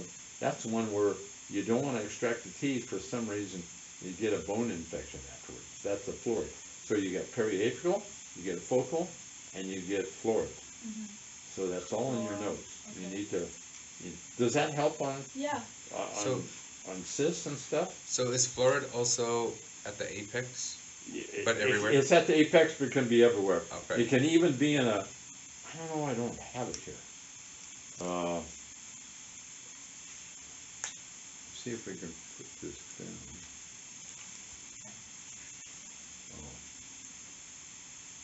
Well, remind me, and we'll come back to it. Oh, wait, did I? Okay. How do I enlarge it? There we go. Okay. Okay, now let's talk about odontogenic tumors. So we got Alright. that straight? Yeah. Idiopathic osteosclerosis, hypersegmentosis, we didn't look at hypersegmentosis, but we didn't look at, but we should see here, we should see segmentoblastoma, okay? Alright? Okay, odontogenic tumors have to do with the tooth, okay? Tell me, give me, what is one of the most aggressive ones that you've talked about, odontogenic tumors? Cementoblastoma? No, not aggressive. Okay. Ameloblastoma. Ameloblastoma. Okay, what comes up first? Ameloblastoma. 3 types. You only talked about 2. Unisystem? What do we call it? Just ameloblastoma. And then the unilocular. There's a 3rd type, the peripheral. She didn't even mention. There's one that forms on the gin, but don't even worry about it. It's rare. Okay. Average age, 35. Okay. Maybe associated with an unerupted tooth. A lot of them are associated. A lot of ameloblastomas, usually the area is the posterior mandible. Okay. Age around 30. Okay. Slow growing, aggressive. Are they malignant or benign? Benign. But they're aggressive benign. There is a malignant ameloblastoma too. You didn't get into that. I mean, you only touched a few of odontogenic tumors. Okay. And unicystic is for younger people? Pardon? Unicystic ameloblastoma? Unicystic is usually younger. Yeah. Yes, Okay. often teenage. Okay. So here, conventional. Here's the conventional. Average age around 40. 85% in the posterior mandible. Cortical expansion. These expand the cortex or the bone. They get huge. Slow growth, very aggressive. Where does it come from? It's odontogenic. Had to come from the tooth. So it can come from the dental lamina, come from the rest of Malassez, reduced enamel epithelium, which is around the crown, all right, or basal cells of the epithelium. It's radiolucent. Never radiopaque. Totally radiolucent. Never a mixed lesion. All right. So there's several histologic types. How do you treat it? You're aggressive. When you take it out, you go at least a centimeter past what you see. The conventional type is multilocular, aggressive. So look here. This is multilocular. All right. This is multilocular. So that wouldn't be conventional? This would be conventional. Conventional. is Those would be multilocular. conventional. Yep. Yep. Here is that patient that I showed you, the dental student's wife. I told you this. He brought me this x-ray after we did the lecture on ameloblastomas. I said, I took these x-rays this morning on my wife. What is it? Oh yeah. This was ameloblastoma on his wife. So would that be conventional? That's what's conventional. Yeah. Okay. Right. Yep. Here it is right here. Oh wow. This what it looks. The white is the tumor itself. Mhm. Okay. Now here's the unicystic, not as aggressive. Okay. Younger age group, 23 to 35, or it could be down to 18 or 16. Yeah, usually unilocular. You shouldn't put multilocular there. Often surrounds the unerupted tooth. Okay. Could look like a dentigerous cyst then, right? Mm-hmm. Yep. And so you don't get a high recurrence rate on those. Okay. So here's one down here. I mean, okay, so could be unicystic. Here's another one. We get some resorption, Mm-hmm. unicystic. Could this be a keratocyst? Yes. Yes. Could this be a keratocyst? Yes. Okay. Here is a meloblastoma. How big they get. Look at that. Crazy. So Yeah. that would be conventional. That would be conventional. Yeah. So there is a peripheral type, but they're rare. Oh, This is okay. not a peripheral one. Mhm. This is just a picture of a conventional type. Wait, is that the same? That Yes. lower jaw is the same Yes. single person? Right. Did he They die? took it out? Yeah, they had to take it out. But was he Yeah, dead that's or right. no? No. No. I mean, I will show you This is crazy to say, but were they able to like take out? you know, they can everything? build the bone, they'll put a new, Okay. use a rib or something, and put bone back in there. Okay. again. This is an old picture. Nowadays, they wouldn't be as, this is an old picture, Mhm. it would be much conservative treatment. Okay, so types, multilocular, unicystic, peripheral. Multilocular, okay, these are both multilocular. Could this be keratocyst? Yes. Here's one. Wow. Would that How thing did she grow? eat? Wow. Yeah. That's crazy. Is that real? I mean, what nationality would that be, Sarah? I have no idea. That's somewhere from, No. yes, Yes. somewhere your area. I mean, she's somewhere from overseas. Yeah, overseas Yeah, country. Asian country somewhere. Yeah. Okay. How are we doing? 1 hour left. Mm-hmm. But I should keep you here at 5. And I gotta fail tomorrow morning. For nutrition. Nutrition class. Okay. This is a really good book. Is it? Yeah. You can study it if you. He didn't share it. Oh, I forgot to ask for it. Oh yeah, I You didn't know, know. you know what you can do? I don't care if you take it. Okay. I can mail it to you. No, give it to my daughter. Okay. Oh yeah. Yeah. Yeah. Just give it to her. I'll remember her name. Heidi. Yeah, you better Your remember. name. That's my name. What's her last name? Cool. My last name? No, hers. Oh, Cooling. Cooley. Cooling. Like she's cooling I'm down. gonna tell you. One time there was a meeting in Texas. A lot of the faculty went down in Texas. It was the faculty went down there. And she had to go too because of something. So we were in a different hotel. So I went to her hotel to take her to dinner or something. This was in, I forget. Oh, San Antonio. So I asked the people. I said, "Well, I need. Could you contact Heidi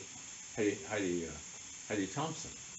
And he said, "We don't have an Heidi Thompson." I said, "Yes, I know my daughter is staying here." You know, I said, "You sure? Keep looking." "No, we don't." Finally, she walked around the corner. She heard me. "Dad, I'm married. My name's Cooley." I wasn't thinking. Okay, adenomatoid odontogenic tumor. Things to remember: young, female, anterior teeth. Yes. All right. Angles. Often associated with a unerupted cuspid. If you gave me this, if you I showed you this X-ray, what else would you say besides adenomatoid odontogenic tumor? Dentigerous. Well, Yes. could be Dentigerous. dentigerous. Okay. Yeah. No good. But what do you see in this X-ray here that would lead you away from dentigerous cysts and more towards a pneumatoid odontogenic tumor. It's below the CJ. The what? And in the The crown. CJ. Yes. It's like going lower. It's going lower. Good. Yeah. Yeah. Right. It's going lower. Right. I know. But I'm not saying that dentigerous cysts can't do that, Yeah. but not usually. Yeah. Okay. Good. Good. Good. Female, young. Okay. Mhm. These are young. Keep that in mind. Are dentigerous cysts mainly in the posteriors, or can they also be Mainly canine? two places dentigerous cysts. Where means two impacted teeth. Third molars and maxillary cuspids. Oh. Those are the two most common areas for dentigerous cysts. Okay. Okay. It says here most of these are AOTs, pneumatoid odontogenic tumors, are associated with an impacted anterior tooth. Okay.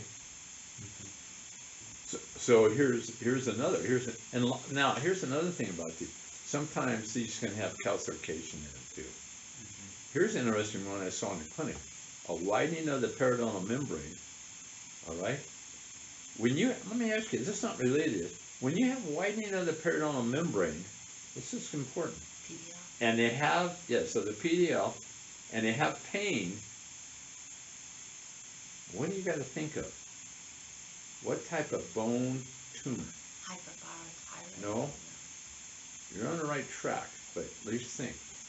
Osteosarcoma. One of the main characteristics of osteosarcoma is widening of the periodontal membrane around the tooth with pain.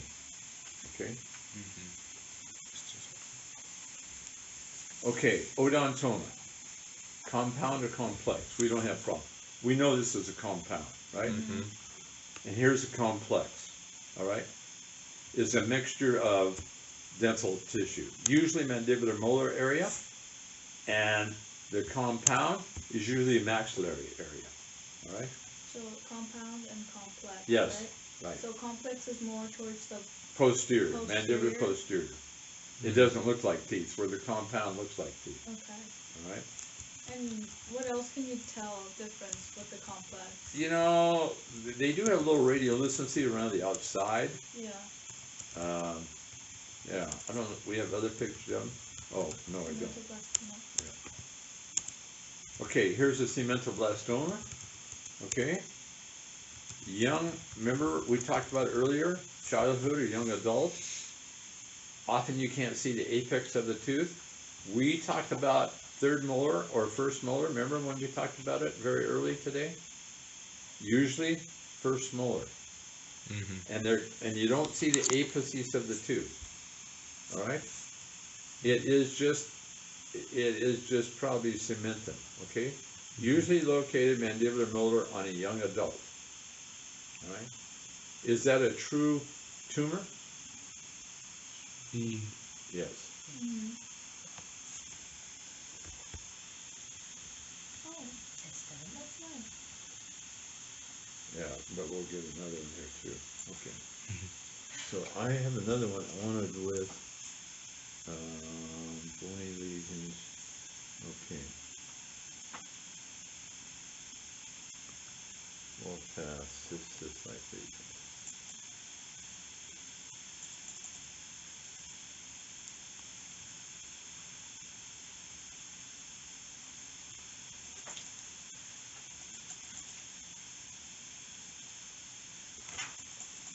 Do we only have 3 pathologists on clinic? We got two. I mean, two, yeah. Dr. Grandi And and Miss Richard. Dr. Richards, yeah. Dr. Richard. Okay, we already talked about these. We're gonna get into. Okay, we talked about incisive canal, right? Oh, dermoid. Okay, you need to study dermoid. Dermoid cyst, usually floor of the mouth. You need to write that down. You need to review it in your book. It has a lot of different structures in it. It can have teeth, it can have hair, it can have salivary gland, and they're usually floor of the mouth. All right. So you need to look up that one and study that. Okay. And here's the dermoid. This was a dermoid cyst on the whole floor of the mouth. See this here? Yeah. And look at down here. You can see this cyst. They're often in the midline like that. That's a dermoid. Here's another dermoid. Look way back posterior in bone. And this has got teeth and bone in it and everything. All right. Epidermoid. I don't know if you had epidermoid cyst. I don't think so. Mucoepidermoid cyst, but not epidermoid cyst. Okay, you had epidermoid. Okay. Thyroid duct cyst you did have. Yeah. Yes. Okay. That, remember the thyroid starts at the base of the tongue? Yep. And it ends up with the thyroid. Yeah. So you have remnants of the epithelial tract. And anytime you have epithelium left over, it can form a cyst. It's always in the midline. Mm-hmm. All right? Always in the midline. They can get pretty large and they can interfere with swallowing and things like that. Mm-hmm. Okay, cervical lymphoepithelial cyst. You had that too. Yes. Yes, yes. So cervical lymphoepithelial, it's on the side, okay, slow growing, it is a cyst. What happens is lymph tissue gets within salivary gland, okay? So slow growing down in that area, it's in the lymph nodes, okay? And you can have them in the mouth too, but you need to review those, okay? That one you didn't have that. Well, Oh, Here's simple bone cyst, simple bone cyst. what was that baby? You know, that is what it is, it's gastric tissue gets into the mouth, born out of place, and they'll get a cyst. I mean, this looks bad, but it's not that bad. Oh. He was born that way, Oh, okay. yeah. You can see where he's treated later on. Yeah. and stuff. Oh my gosh, It's he called, looks better. it's a very rare one, heterotopic. Hetero means out of place. So it's gastric tissue out of place that was in the mouth. See, here's simple bone cyst, okay? Another typical simple bone cyst. Mandibular salivary gland depression, right? 2 of them, okay? Aneurysmal you didn't have, right? That. Okay, you didn't have that. Okay. All right, bone lesions.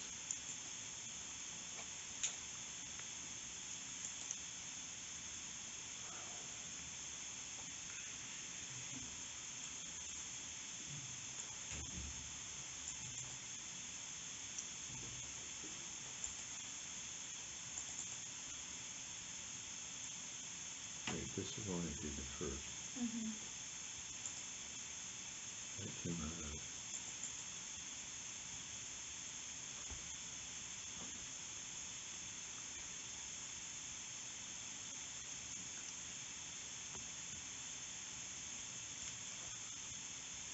Oh, I know.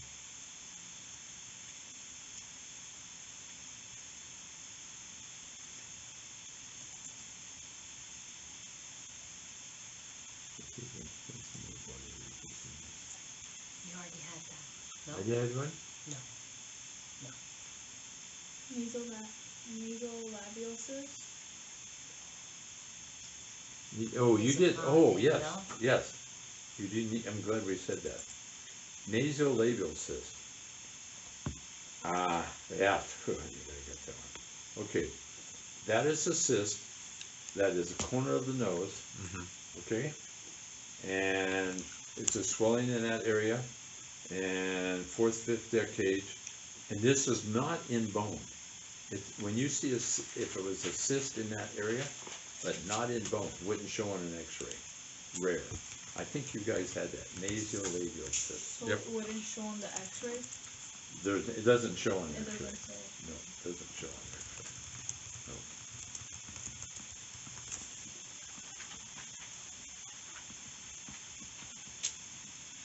Oh, keep going, bone lesions, and 50 and 57, oh, okay, so it's 50, bone lesions here at 57.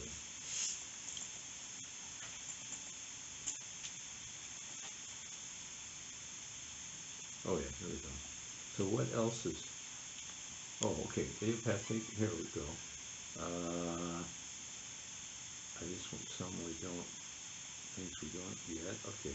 Oh, here we, good. Morris? Okay. Okay, here's florid cemental osteodysplasia, right? See, look, you got all these areas all through here.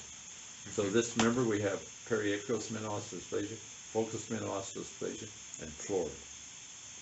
Florid is black, 90% African American women, may involve all 4 quadrants, and it may be asymptomatic or lead to secondary infection. So they get poor healing after extractions. Here's focal type, a single one. Now this has radiolucency around it. This is not idiopathic osteosclerosis. Idiopathic osteosclerosis would not have a radiolucency around it. Okay. And this is the periapical. We looked at cementoblastoma, odontotoma, we just more, okay. So I'm gonna go back down to the ones we didn't get here. Okay, tori you can recognize, right? Mandibular tori, exostosis is on the buccal, okay? Osteoma, just a bone, it just means bones. Acute osteomyelitis, fibrous dysplasia, we need that, okay? The condition in which normal bone is replaced by abnormal fibrous tissue, in which there are a few proliferation of non-maturing bone, okay? But what happens, this starts on young people, starts first the second decade of life. So bone is replaced by fibrous tissue, then you get ossification, and then what happens is, often it's unilateral. If it's, you can be one bone or several bones. If it's one bone, it's monoosty. Several bones polyostotic. Monostotic.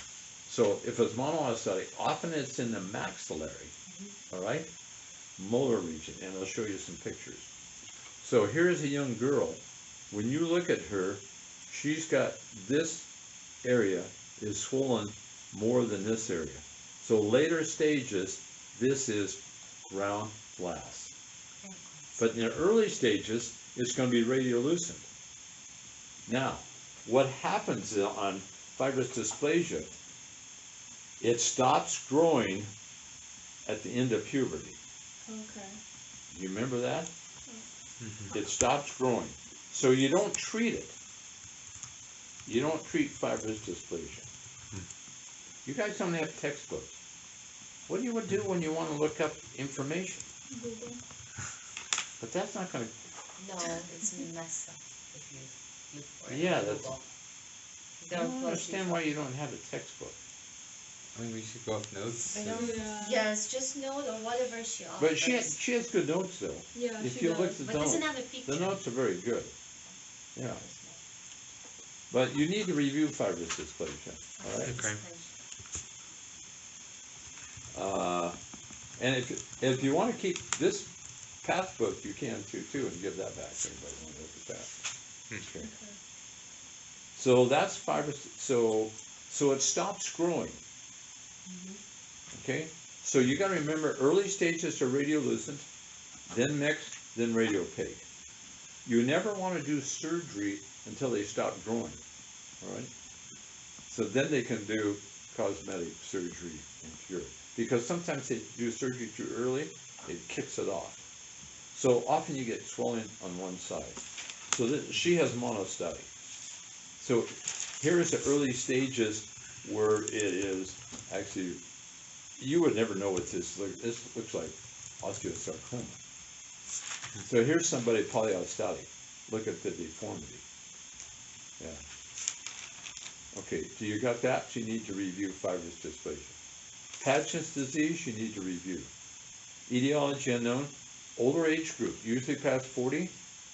1/5 of cases involve the mandible or maxilla.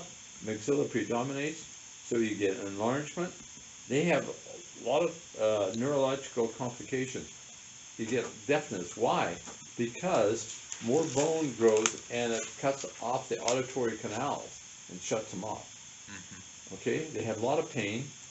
Their bones get dense, but they break easy. And here, look, down on the bottom here, loss of lamina dura and what? Hypercementosis. Remember we were talking about that? Mhm. Other problems, they get fractures, and you need to know this, increase of osteosarcoma. All right? So here's a lady with Paget's disease, slowly growing. These pictures are taken same patient several years later. But her whole Paget's disease was mainly in the maxilla, anterior maxilla. And here's the hypercementosis, see that? Mhm. And here's the cotton wool. All right? And there's something else in Paget's disease. They have a high, what? There's a blood, they have a high alkaline phosphatase. Does that ring a bell? No. No, not at all. That's how you make the diagnosis. Yes, something has a high alkaline phosphatase. That would show up. Let's look at Paget's disease on the history. That should be on there.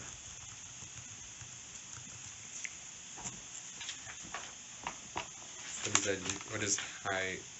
Is that an enzyme? Yeah, high reading. Okay, I'll read it for you. Yes, it's a blood test. It's a blood test.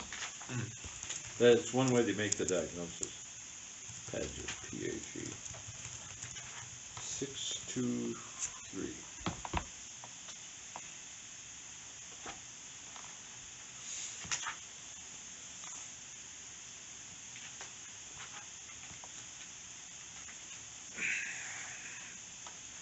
Okay, here we go.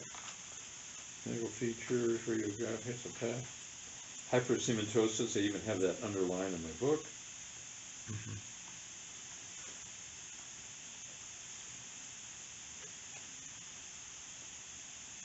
In asymptomatic patients, systemic therapy usually not indicated unless the alkaline phosphatase level is more than 25 to 50% above normal.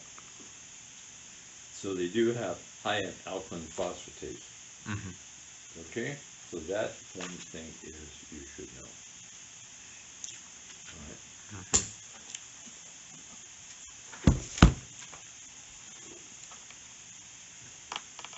So, okay, here's another one we haven't got to. Cemento-ossifying fibroma. This is a harder one. She had this on one of the quizzes. Remember that? We argued about this one? Yes, we had it. Yeah. Often in the mandible, slow growth, produces bony expansion, well-defined borders. This is one that has well-defined borders. And it starts as radiolucent, but then it becomes it's mixed, all right? Mhm. Right? Can be unilocular or multilocular. Let's look at one. Look at the expansion of bone. Look at this. See this? Yeah. This is the early stage. Somebody did a root canal, and they shouldn't have, because they probably never checked the vitality. They saw the radiolucency, oh, we need a root canal. Okay? Then what happened is, now it's becoming more well-defined, and now more defined yet. So these are all the different stages, 1, 2, 3. That's cemento-ossifying fibroma. I don't know why. So fibrous tissue first, and then cementum and bone will lay down. Why does the first one look worse? I don't know. It looks like. This one looks worse? Yeah. Yeah, because it's radiolucent. Yeah. Right. Yeah. But it's Just 'cause- but this is not part of it here. Oh. So It's only right there. Oh. Okay, Yeah, okay. it's only there. That's Okay. something wrong with it. Yeah. So Yeah, it that does was look the worse. whole thing. No, I was it's like, not. That looks worse Right, to me. right. Okay, osteosarcoma, okay, is a malignancy of bone. So you can have osteosarcoma anywhere in the body, but if you have it in your jaws, it's oral osteosarcoma. Mean age is 35. Remember I told you that, okay, here's another thing. I never asked you. Sunray. Sunray means what? On an x-ray. Like, Osteosarcoma. Yeah. Yes, it's remember like a that? sunny thing, yeah. And I'll show you some. Okay? So, here's the characteristics. Pain, paresthesia, tooth mobility, radiolucency, moth-eaten, radiolucency sun ray. So when you see sun ray, characteristic of osteosarcoma. Okay. Cotton wool, characteristic of Pigeon. Okay. Yeah. Glass, brown black, Round 2. Hyperthyroid. hyperthyroid, What was it? The other one. Fibrous dysplasia. fibrous Yeah. dysplasia. Mhm. Hyperthyroid hyperthyroid has giant cells in the histology. Giant cells in histology. Okay, rapid growth, a lot of pain. This is also, I told you, osteosarcoma, if you have a enlarged periodontal membrane with pain, that is characteristic of osteosarcoma. Okay, here is, look at right into the periodontal membrane. This is kind of hard to tell, but this was osteosarcoma. So This that- is sun ray. Oh, Has something. This is sun ray. See that? yeah. Osteosarcoma. That's yeah. osteosarcoma. That one is That you probably saw in class. Yes. the. Can that just metastasize? Huh? Can it metastasize? Yes. Yeah. Oh, through the blood. Yes. That's sarcoma.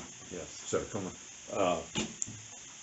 I told you a story about the hygiene student several years ago had leg pain. They sent her through physical therapy. They didn't take an x-ray, let her go 6 months, kept having pain. Then they took an x-ray. She lost her leg to osteosarcoma. Oh. Oh, wow.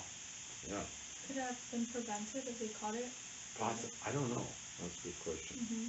Yeah. But they should have taken an So x-ray. they had to amputate it Yeah. out. And one of the orthodontic instructors who used to be here years ago, Mhm. he lost his teenage boy due to osteosarcoma of the leg. Oh. Yeah, Mhm. yeah. Osteosarcoma is, it's a bad Yeah. disease. Okay, once you amputate your leg, can you still get it back? The osteosarcoma? Well, if you get rid of it, but Yeah. it wants to metastasize. You may have metastasis. Yeah. See, any cancer you have can metastasize to the oral cavity. Yeah. So, but you have one of the things in here is metastatic lesions. So remember I said, teeth, here's a case where a person had pain. In fact, they call osteosarcoma the two-tooth syndrome. And a syndrome is, what I mean by a syndrome. Why do they call it the two-tooth syndrome? Because they go in, the patient comes in the office, oh, I got a pain. So they take an x-ray, they don't see a lot. Well, I know what tooth it is. So the patient says that. So they end up extracting the tooth. Well, the dentist didn't want to extract it, but the patient says, no, it's this tooth. I know absolutely. Okay, to get rid of my pain, they extract the tooth. A week later, patient comes back. No, that wasn't the right tooth. It's the tooth next to it. So they take an x-ray, they don't see anything, so they extract that. Pain is still not gone. So that's what they call the two-tooth syndrome. Finally, they say, hey, wait a minute, there's something else wrong here. All right? So if they look back on the original x-ray, they had a widening of the periodontal membrane. It was an osteosarcoma. So that's why they coined the term. You don't know what I mean by coin, do you? No. Coin means, Not like this coin. no, No. coin a term is give it a term, just give it a name. That's why they named it two-tooth. Means name Because two teeth were extracted before they come up with a diagnosis. And from there on, what can you do for the osteosarcoma? You try to treat them by cut it out if it's small, radiation, chemotherapy, probably chemotherapy, yeah. And osteosarcoma, it destroys bone. Mm-hmm. Here's a chondrosarcoma. Mhm. They could have the widening of the periodontal membrane too. Chondrosarcoma is the same thing. It can also have, it's a soap bubble radiolucency, not as aggressive. This is giant cell. Okay, this is the other one we need to do. Lesion occurs exclusively in the jaws. Patients younger, 30 years of age. We talked about that before. Central giant cell. Okay. More common in females, asymptomatic, Soap bubble radiolucency. Okay, Mhm. let's look at some cases of it. Here, this is. Okay, I want to tell you something, but I didn't tell you this. Memorize this. Remember we talked about it can go up to the bone crest? Yeah. This is, so it's non-corrugated, corrugated, remember we talked about that? Mhm. It's usually in the bicuspid area. It can be multilocular, both, young people. Mhm. So don't forget about central giant cell. Oh. So now, what else could this be? Amovastoma, unicystic. Could be a what? Melanoblastoma. Yeah, unicystic. Could be a odontogenic tumor. Tumor. Okay, not a lateral periodontal tumor, too big. All right, but you got to think. But a young age, you know, a melanoblastoma is an older age. Well, the unicystic is younger. All right. Okay, here's how you tell the difference. These are what? Giant cells. Giant cells. Giant cell. Here's a multilocular central giant cell tumor. All right.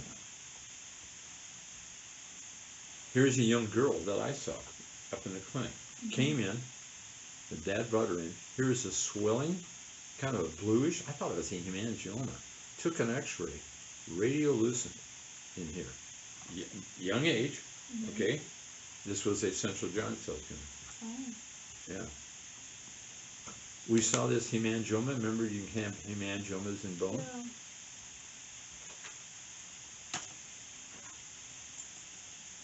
All right, let's go back to some of those other questions. Can you handle another 30 minutes? Yeah. Or is Yeah. your mind boggled? No. So what's going to be the hardest test this week? Perio. Perio. Perio. Because you have no idea, it's 60%. Who teaches perio? Everyone. In a dental. Does Dr. The German, does he teach? Mm-mm. Boy, Dr. guy my Parsi. age. Huh? Dr. No, Parsi. Parsi was for No, name. Oh, yeah. this Who? one. Oh, what's his name? Dr. Parsi, yeah. He taught one Not, class. he's not the one I'm thinking of.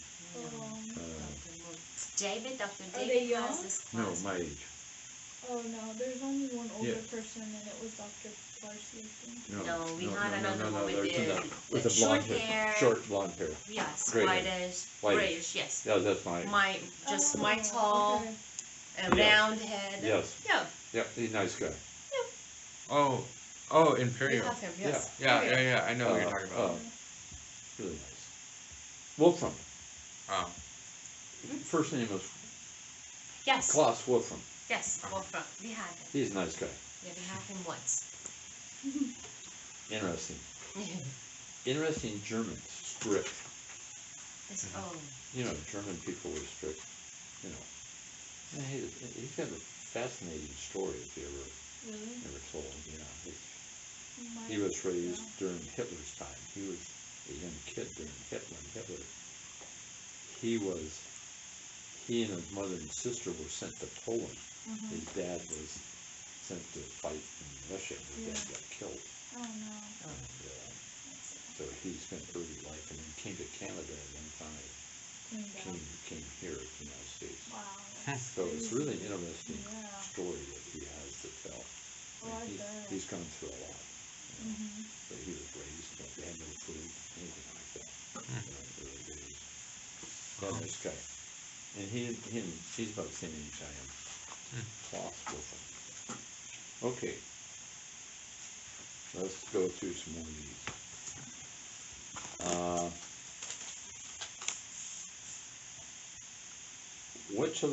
What's this under cyst? Which of the following is an odontogenic cyst? Okay. Gingival cyst, is that odontogenic? No. Because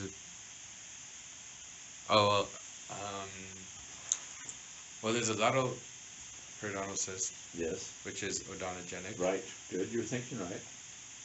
and then the gingival cyst is It's the counterpart. So it has to Yes. be, An Odontogenic. odontogenic cyst.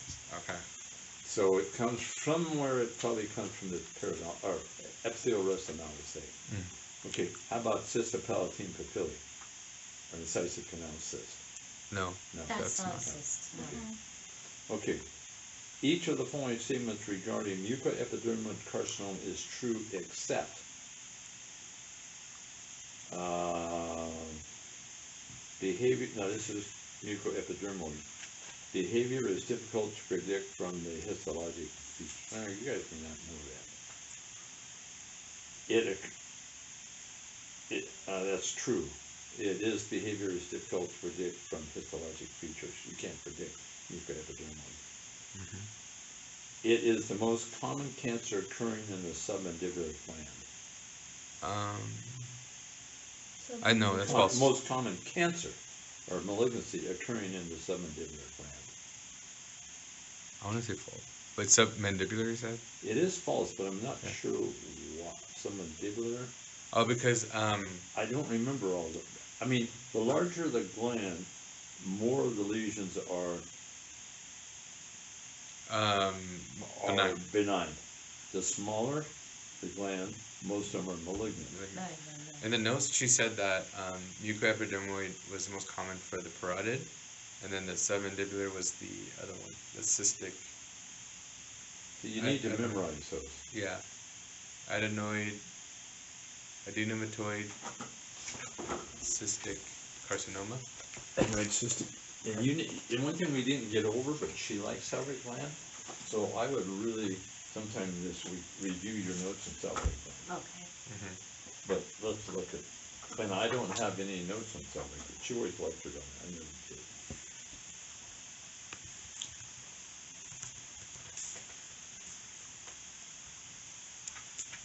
Let's say mucoepidermal carcinoma.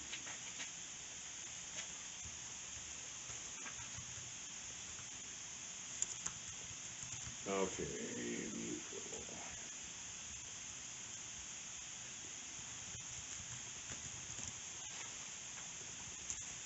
okay, 487. No, you really need to review Oh, that. You found it, you know? well, yeah, it says here the adenoid cystic carcinoma is the most common cancer in the submandibular gland. Oh, adenocystic? Yeah, Okay, but it's the second most common salivary gland cancer, right. but right. of the but it's the most common of the submandibular gland.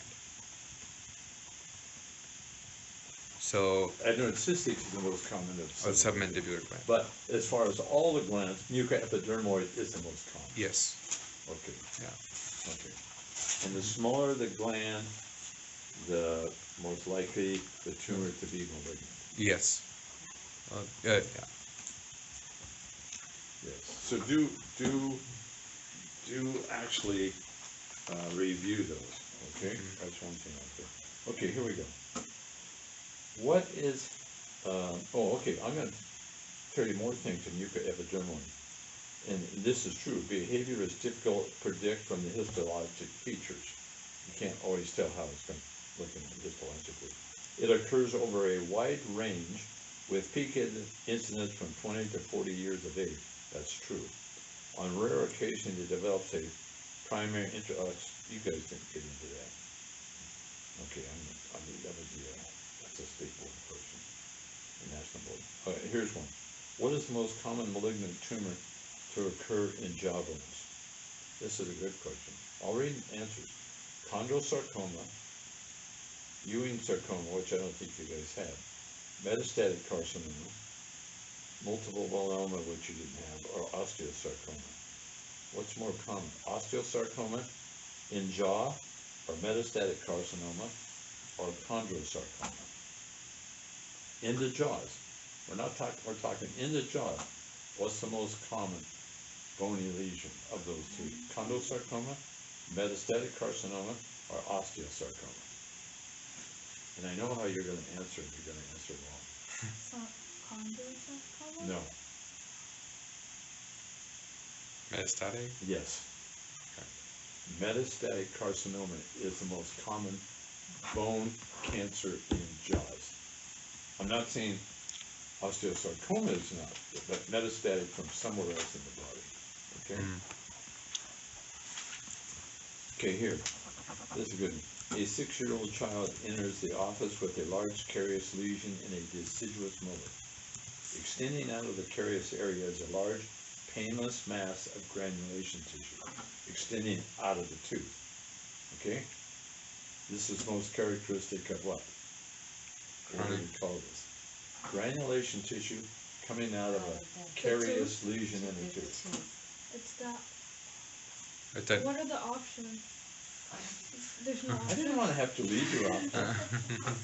Dental granuloma, chronic pulpitis, necrotic Chronic pulp, pulpitis? wait, chronic pulpitis, necrotic pulp, or chronic hyperplastic pulpitis. Oh, the last one. From the plastic. Hyperplastic. It's also yeah. called a pulp polyp, but Yeah. it's a chronic hyperplastic. Plastic, yeah. Yeah. And it only happens in young kids, not older people. Why? Mhm. And it's usually the lower first molar. Yeah. Because young people have a better blood supply to the pulp, so the pulp doesn't die as fast. Does that make sense? I remember that. Okay, here we go. Which of the following is the most common fibroosseous lesions of the jaw? This may be a hard one.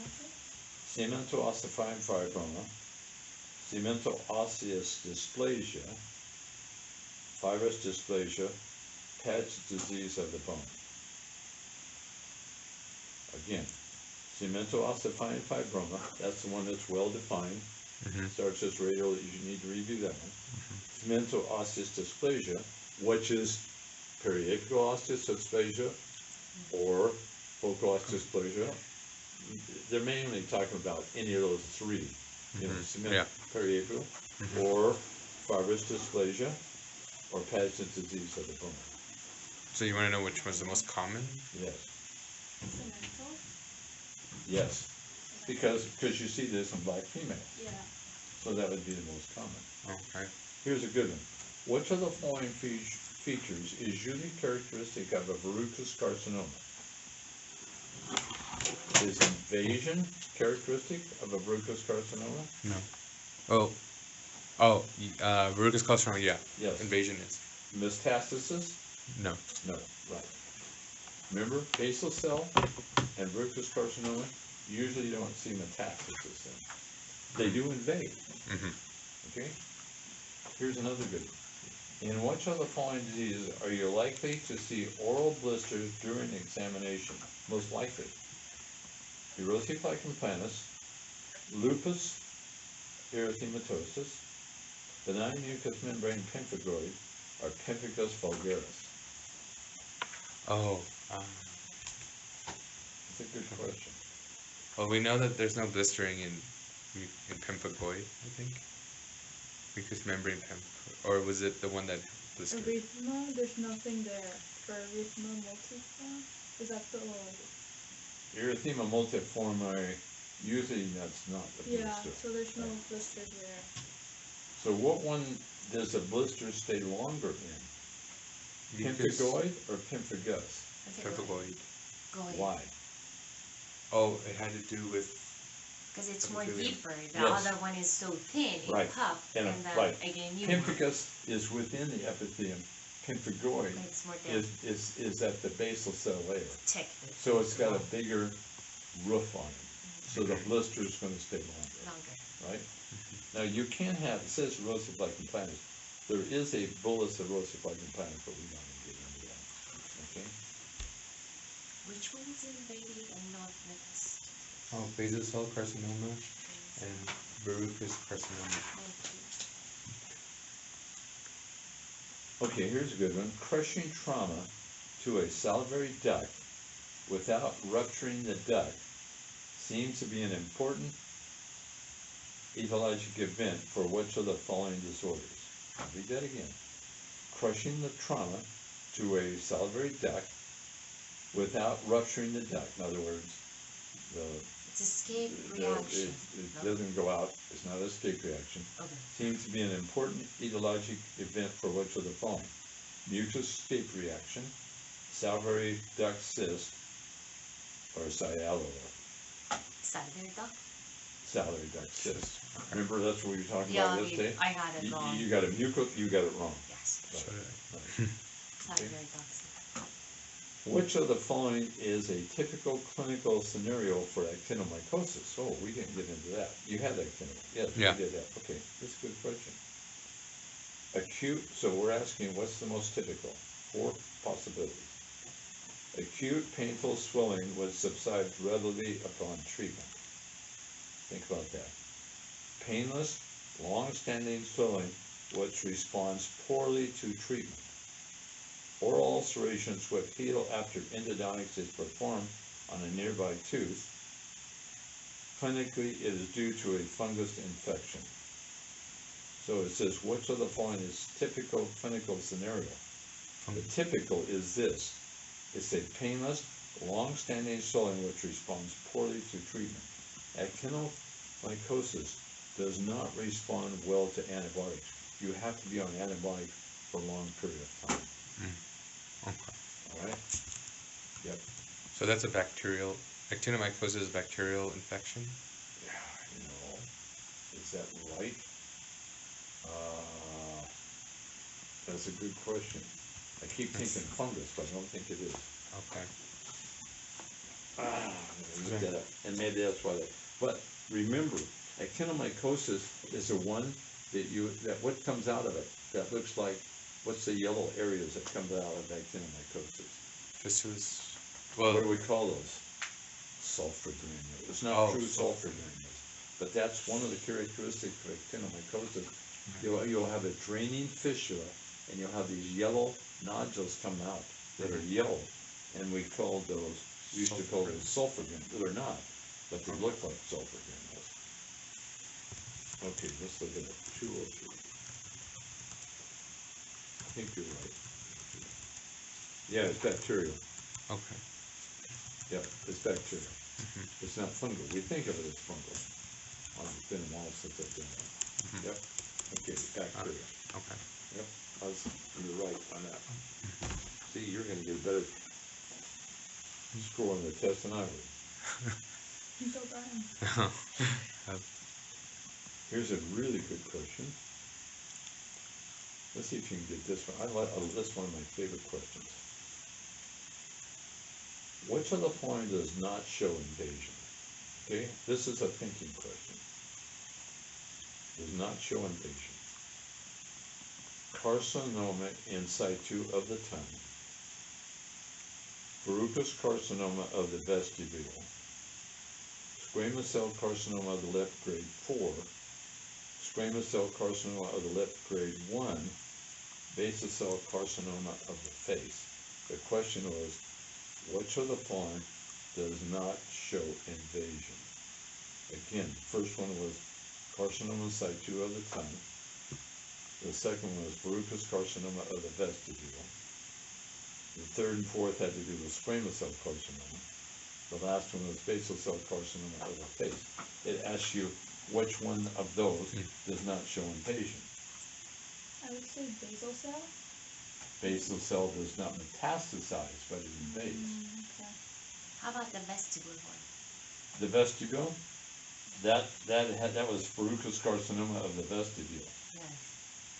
Verrucous carcinoma shows invasion. It invades, but it usually doesn't metastasize. Is there an in situ as? Yes, Okay. that's the first one I read. Okay. And that's what in situ means. Carcinoma in situ of the tongue. Carcinoma in situ means it's a malignancy that doesn't show invasion. That's why that's such a good question. You have to think that question out. When you see carcinoma in situ, that is not invasion. Does that make sense? I mean, it's a tricky question. That was a question I love to answer. I mean, I ask all the time. Half the class miss that question. But when you think it out, carcinoma in situ is not invasion. But verrucous carcinoma invades, but doesn't metastasize. Squamous cell carcinoma always invades. Basal cell carcinoma doesn't metastasize, but it always invades. But carcinoma in situ means no invasion, right? Okay. Which of the following is not a feature of recurrent minor abscess stomatitis? Okay, abscess lesion. Prevalence rate of 20 to 40. Let me read all these first. Prevalence rate of 30 to 40%. High fever and malaise. Begins as a superficial erosion, frequently precipitated by stress. It says which one is not a feature. Prevalence of 30 to 40%, is that a feature of it?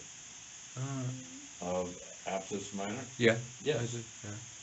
Begins as a superficial erosion? Yep. Yes. Doesn't begin as a blister. Frequently precipitated by stress? Yeah. Yes. Definitely.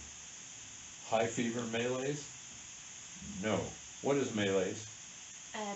The Tired. body hurts, you feel No, tired. it's a town in California. This means tired. Oh, really? Really? Yeah, you don't feel good, that's malaise. Okay, here's good one. Consider the histologic classification of the following odontogenic tumors. Well, this is a good one too. Which of the following does not have a mesenchymal component? So when you think of odontogenic tumors, they're of epithelium. Some of the odontogenic tumors are from epithelium, some are from mesenchymal, some are mixed, right? Yes. Oh. A meloblastoma is from what? Epithelial, okay? So they're asking which of the following does not have a mesenchymal component, okay? Complex odontoma, I believe that one's mixed. yes. Because that has, well, it's the whole tooth. Enamel is from epithelial component, dent and pulp, and cementum is from the mesenchymal part, right? So definitely that is. Odontogenic fibroma, Mixed. that's mixed, definitely is mixed. Fibrous tissue is mesenchymal tissue. Cementoblastoma,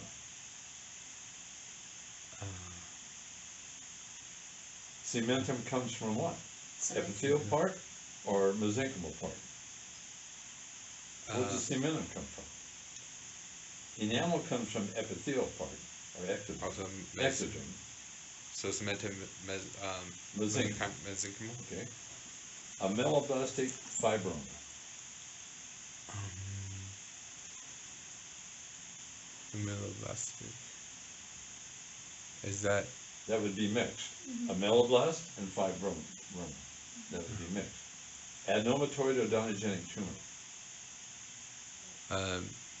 epithelial? yes, only epithelial. Okay, scarring of the conjunctiva leading to blindness is often a serious complication of pemphigus, benign mucous membrane pemphigoid, erythema multiforme, or LE, lupus erythematosus. Which one? Scarring blindness. Lupus? No. Multiform. No? Is what? Multiform. Multiform? No multiform? No, benign mucous membrane pemphigoid. One of the characteristics of pemphigoid. that Oh, yeah. is scarring. Scar, yes. Yep. Pemphigoid. It's the worst side effect of pemphigoid. Now, pemphigus most likely will kill you, pemphigoid won't, but a side effect is scarring. Now, on erythema multiforme, you can actually have the serious part is Stevens-Johnson syndrome that the blindness could be a serious complication. Okay. Which of the following features is characteristic of odontogenic keratosis? Here's a good one. Is it always unilocular, true or false? You could be mostly. For which one? Ameloblastic. Okay. For odontogenic keratosis, Oh yeah. you're going to tell me if these are true or false. Okay. It is always multilocular. It could be unilocular. Yes. So So that's false. That's false. It is usually found in the maxillary tuberosity area. No. It's No. found in bone. No. in the Found usually cortical in bone. Mandible. mandible. Oh, okay. It is usually lined by a thin keratotic epithelial lining. Keratotic. Means keratin. Oh yeah. Then Thin keratin lining. true. That is one of the characteristics of odontogenic keratosis. That's why they have a high recurrence rate. Mhm. Okay. It has a recurrence rate of 75%. True. Or No, that's way high. too It's high? only about Okay. 10-20%. Okay. Yeah. Which of the following statements is or are true? So I'm going to read you something. The main route for metastasis of oral squamous carcinoma is by regional lymph nodes. True or false? True. True. If a patient has one type of oral cancer, he has less risk of having a second primary cancer than a patient who has never had oral cancer. It's not true. That's not true. Right. If you have one cancer, you got a higher. Higher for the second one. Right. Which of the following jaw lesions is most likely to be seen in a male under 15 years of age? This is a good question. Central ossifying fibroma, cherubism, condensing osteitis, Cherubism. florid cemento osseous dysplasia, hyperthyroidism of bone. Cherubism. Yeah. Cherubism is bilateral, giant, they're multilocular, giant cell lesions. They're giant cell, another giant cell. You know, besides central giant cell, hyperparathyroidism, cherubism is a giant cell. It could be in all four quadrants. Mhm. Okay? Here's a good one. But you may not be able to answer this, and I would have to look it up. When we talked about it yesterday, what type of amelogenesis imperfecta is characterized by having enamel so soft that it can be removed with a prophylaxis? Hypoplastic, hypocalcified, or hypomaturation? Oh, I actually don't know the answer to that. I know the answer here. The Which is first true. one? It's hypomaturation. Oh, Mm. I the don't know last the one? difference. Yeah, I don't know the great difference between all of those. Yeah. Which is most likely diagnosis for a cavity in soft tissue filled with? Oh, here's a good one. Which is the most likely diagnosis for a cavity in soft tissue filled with salivary mucus? A mucocele, mucoepidermoid carcinoma, a mucus escape reaction, a mucus retention cyst, or a ranula. So they're asking you which one were most likely a cavity in soft tissue. In other words, the mucus gets out of the duct and gets into the soft tissue. oh, That okay. would be a mucus escape reaction. Yes. Mm-hmm. Here's a good one. Which of the following is least likely to occur in children and adolescents? Okay, least likely, young people. Least, okay. You're gonna say yes or no, young or old. Adenomatoid tumor, young or old? Yeah. Young. Young. Ameloblasttic fibroma, young or old? That's the man. Yeah. Young. Young. Calcifying odontogenic cyst, Old? old. Old. Compound odontoma, young, Oh, often in 20-30 year old. Calcifying epithelial odontogenic tumor, Old. old. That's same as the we didn't talk about that. That's the same as the melanoblastoma. A patient has melanin pigmentation on pressure areas of the gingiva and palate, Both of them? as well as a pressure area of skin. He could be suffering from which of the following diseases? If you have pigmentation of the gingiva and also like the elbows or area traumatized, Yeah. okay? Pigmentation. If you get this pigmentation, that was under your pigmentation lecture. What disease do they have? Melanoma? No. No, this would be all through the gingiva. Okay. And then, Oh. and even sun exposed areas. What disease? And and one of the characteristics, they're tired all the time.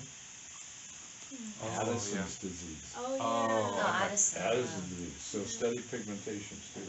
And that's is that autoimmune as well? Yes, Or- okay. can be autoimmune. Oh, Well, okay. it used to be due to like tuberculosis of the adrenal glands, but now most of it's autoimmune disease of the adrenal glands. Okay. All right, we got 5 minutes. Which Oh, wow. one of the following features are characteristic of keratosis with dysplasia? Say yes or no. It is most often caused by mechanical trauma, true or false? No, No, false. No, false. All cases progress to squamous cell carcinoma. Not all. No, they don't all. Most of them don't. Oh, most of them don't. Okay. Clinically, it may appear similar to benign keratosis. Yes. Yes. Histologically, it demonstrates invasion. No. No, that would be a malignancy. Which of the following disorders may appear as a lucent or a mixed radiographic lesion depending on its stage of maturity? This is a good question. So I'm going to give you 5 possibilities. Central giant cell tumor, idiopathic osteosclerosis, or I'm going to give you 4. Periapical seminoosseous dysplasia, or Paget's disease of the bone. And again, it says, which of the following disorders appear as a lucent or mixed radiographic lesion, depending on its stage of maturity? Periapical seminoosseous dysplasia.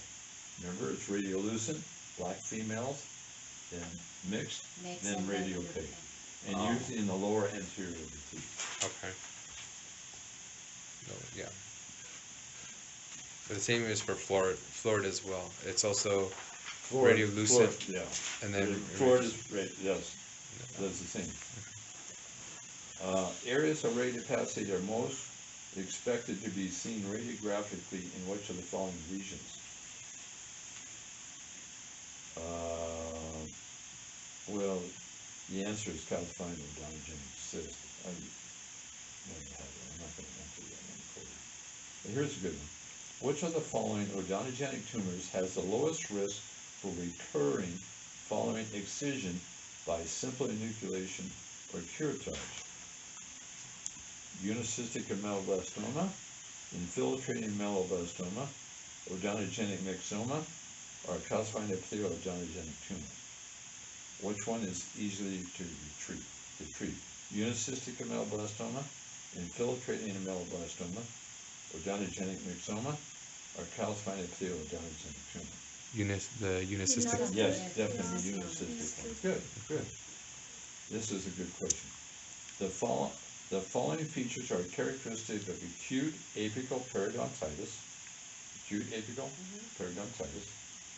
except, well, tell me if, I won't even put the except, I'm gonna read these things, you say true or false. So we're talking about acute apical periodontitis. Tooth extremely painful to touch, true or false? True. True. Localized pain. Mhm. Yes, it's that tooth, not the teeth around it. Yeah. Tooth is in superocclusion. I think that's true. That's true, Yeah. because when you get that inflammation at the bottom, microscopically, it lifts the tooth up. Mhm. And then when you bite, it hurts. Mm. Okay? Yeah. The answer, or the accept, was overt swelling. You do not have overt swelling in acute apical periodontitis. You Huh. have overt swelling in an abscess when it all Oh, swells. that's right. Yes, Nice. okay. Here's a good one. Which one of the following diseases characteristic develops a single, well-circumscribed, painful ulcer surrounded by edematous halo located on the mucosa? I don't even have to read you. Abscess. Huh? Multiform. No. No. No, that's abscess. Abscess fine. Oh, yeah. Oh, yeah. Oh, I That- thought we were talking Yeah, about that- something else. Oh, yeah. Which of the following conditions associated with the increased risk of developing simple, you won't answer that one. Actually, you wouldn't know that, you know. You got into that. Tuesday morning we have paleo, noon Metcalf. And then, No? oh, yeah, I forgot if it's Tuesday or Wednesday. And we have two. Tuesday we have two. Tuesday we have two. Oh, And then, when's the religion essay due? I already submitted. How many pages? 2 pages. About what? About when you interview a patient, how you explore them or get information about them. You know, all the stuff that we study. So, Just the right, like the story things, how you started, oh, how you treat someone. how you know or get more information about someone. Oh, okay. Okay, last question. And this is for you. only. Okay. Why? It's not a hard one, but it's a good question. Histologic picture of a blister showing acantholysis would indicate the patient has which of the following diseases? Acantholysis. These are all blistering lesions. Erosive lichen planus, erythema multiforme, pemphigus vulgaris, benign mucous membrane pemphigoid. Acantholysis. What is that question? I forgot what acantholysis is. Yes. Acantholysis is actually where the cells become unglued, epithelial cells become unglued and they separate, and so therefore you form a blister. Okay. What disease forms a blister within the epithelium? Oh, it's a pemphigus Yes, right, vulgaris. right. Yeah, right, Oh wait. Isn't yes. pemphigoid? Pemphigoid pemphigoid is forms a more down. blister under the basement membrane. Yeah. Under. So pemphigoid. Okay, yeah. Pemphigoid is more Pemphigoid. We were talking down, about so the this wall too. is more thick. Okay. So But then, pemphigus vulgaris is so thin. It's on a surface, in the mouth. so Okay. the answer to And that puffs question so was fast. pemphigus. It was pemphigus. Okay, here's a question for you. Okay. Oh, man. Huh? Which of the following features is characteristic of squamous papilloma? I'm gonna give. Is it caused by the varicella zoster virus? True or false? Varicose virus or Is it caused by the varicella zoster virus? True or false? It's true. yeah. Is it HPV? No. No? No, human No. papilloma virus. Yeah, human Oh, papilloma. human. But because this is the Squamous papilloma. squamous Right. papilloma. Clinically, it can be confused with a verruca vulgaris. Mm-hmm. Yes. Yes. All right, guys. Thank you. All right. Thank Thank you. you. Spent a good morning there. Yeah. Got you tired. Now you won't be able to study the rest of the day. We have to. Yeah. Just study for nutrition. Do you live? Where do you live down in? Redlands. Oh, Redmond. You don't. Yeah, live I in live in Orange County. I moved here. Oh, you moved here. Yeah. I remember you did live down Yeah, I live in Irvine. Lots of Persian people live there. there. Out of what? Persian people. Oh, really? Like, yes. Persian? Yes, lots of store, lots of people. So Persian includes what countries? So that was before that include Iraq, Iran, Afghanistan, Pakistan, Turkish, all together. All that of was Persia. Oh wow. That was Persia. Persia, yes. And then they Split up. split it. When I was in college, last year at college, my best friend was from Iraq. No, Yes. Iraq, they're Arab. So they talk Arabic. The language is Arabic. We talk Farsi. It's totally different. Totally different. Yes, So you 100 guys- years ago they attack us, so they change our language, our religion, all that stuff because they attack us. And then what religion are you? We pray fire. Oh, right now I'm Muslim. Muslim. Yeah. So tell me something. I never know. Why do some Muslims cover the hair and some Oh, don't? because they're Arab people. They're what? Arab people, they cover. Arabic. Arabic Arabic. people. Yes, it's important for them because if you're still religion, so they said the hair Yes. it should be all out or a skin because men gonna like you and motivate them. So you have to cover them. So if you go to Dubai, Well, how do you ever find a wife if they're always covered up? they Arrange- go see them or before they go see them. I don't know. It's not about my country. We don't have that So it's stuff. just something that was made from like From the Spanish, religion. yeah. Like in Dubai, if you go to Dubai, the ladies, it's all cover black. Where? Total Dubai? Dubai, yes. Dubai, they wear burqa. So it's all black, cover eyes. But in my country, no. How would you want to live that way? I know. It's hard to breathe. Oh wow. Yeah. I think. can To imagine. breathe or To breathe just under the burqa? Yes. We don't have that stuff. They're Arab people. And in Arab people, if You you're don't so... have that in your country. No, no. In my country, all hair. It just they put something here, and then the So you don't cover your hair in your country. not that much though. No. So men don't have to cover. No, this men with is skin. free. Oh. In Muslim, men can do everything that they want. Really? Oh They wow. can get 4 wives at the same time and more at Wow. the short time. Four at Yes. one time? One time, 4 wives at one 4 time? wives, you can get 4 wives. Yes. And short You can't time, afford one. How can you afford I four? don't know how they can afford it. Men are free, but women no. There are different countries where the women have like more than one male. Yes, yeah, I Oh, heard really? that. Just like financial, kind of like make their family like Oh, richer. sure. Yeah. So, I mean, it makes sense, I guess. yeah. So when I heard about that, I was like, dang. I know, for financial reasons, Yeah, it's not a bad deal. Yes. But I'm like, how can you live like that? Wouldn't you all just get jealous and stuff? Yeah. Yeah. So, and like, who's the father? Yeah, But, that's like, true. the father? Yeah. Oh, yeah. Thank you so much. Thank you. Well, you guys do good. I expect to hear. Thank you Yeah. so much. Thank you so much. I hear it. Okay, we'll try our best. Thank you. Bye. Bye. Have a safe drive up north.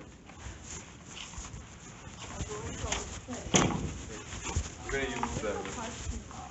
I have to go to X. Oh, you parked all the I way. It parked was there. right here. Where? This street? Oh yeah, I'm you can park here. it straight No, here. no, not the street, the parking lot.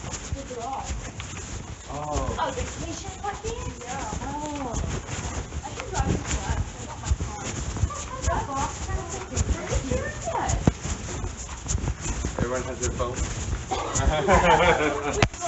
Take it. That was so I have it. I have it. Oh. Alright. So we have two on Tuesday.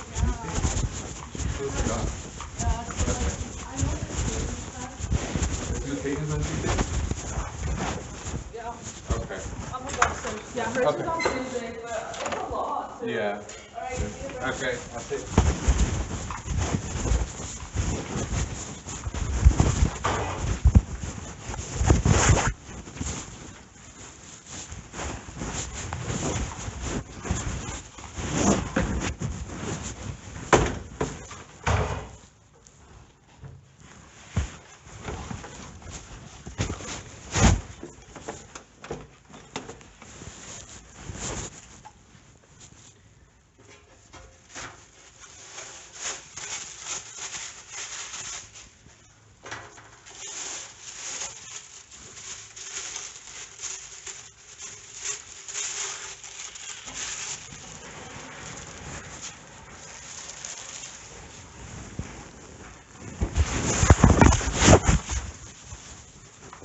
See you, Brian. Oh, see ya.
Our performance.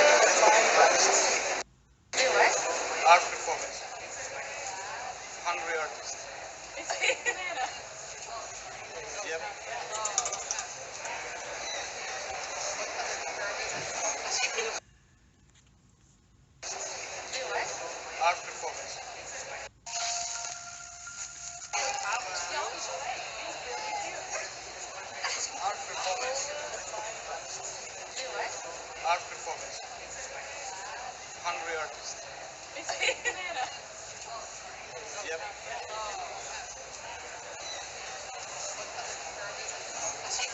We respect Mauricio, but it's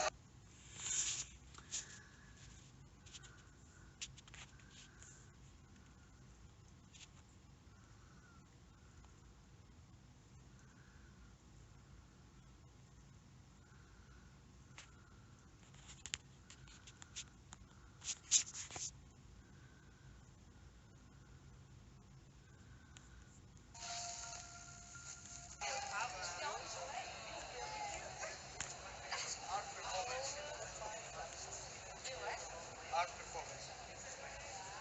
Hungry artist. Yep.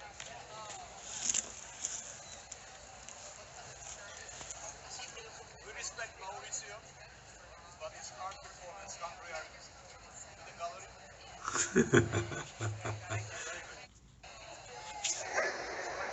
Art performance. Art performance. Hungry artist.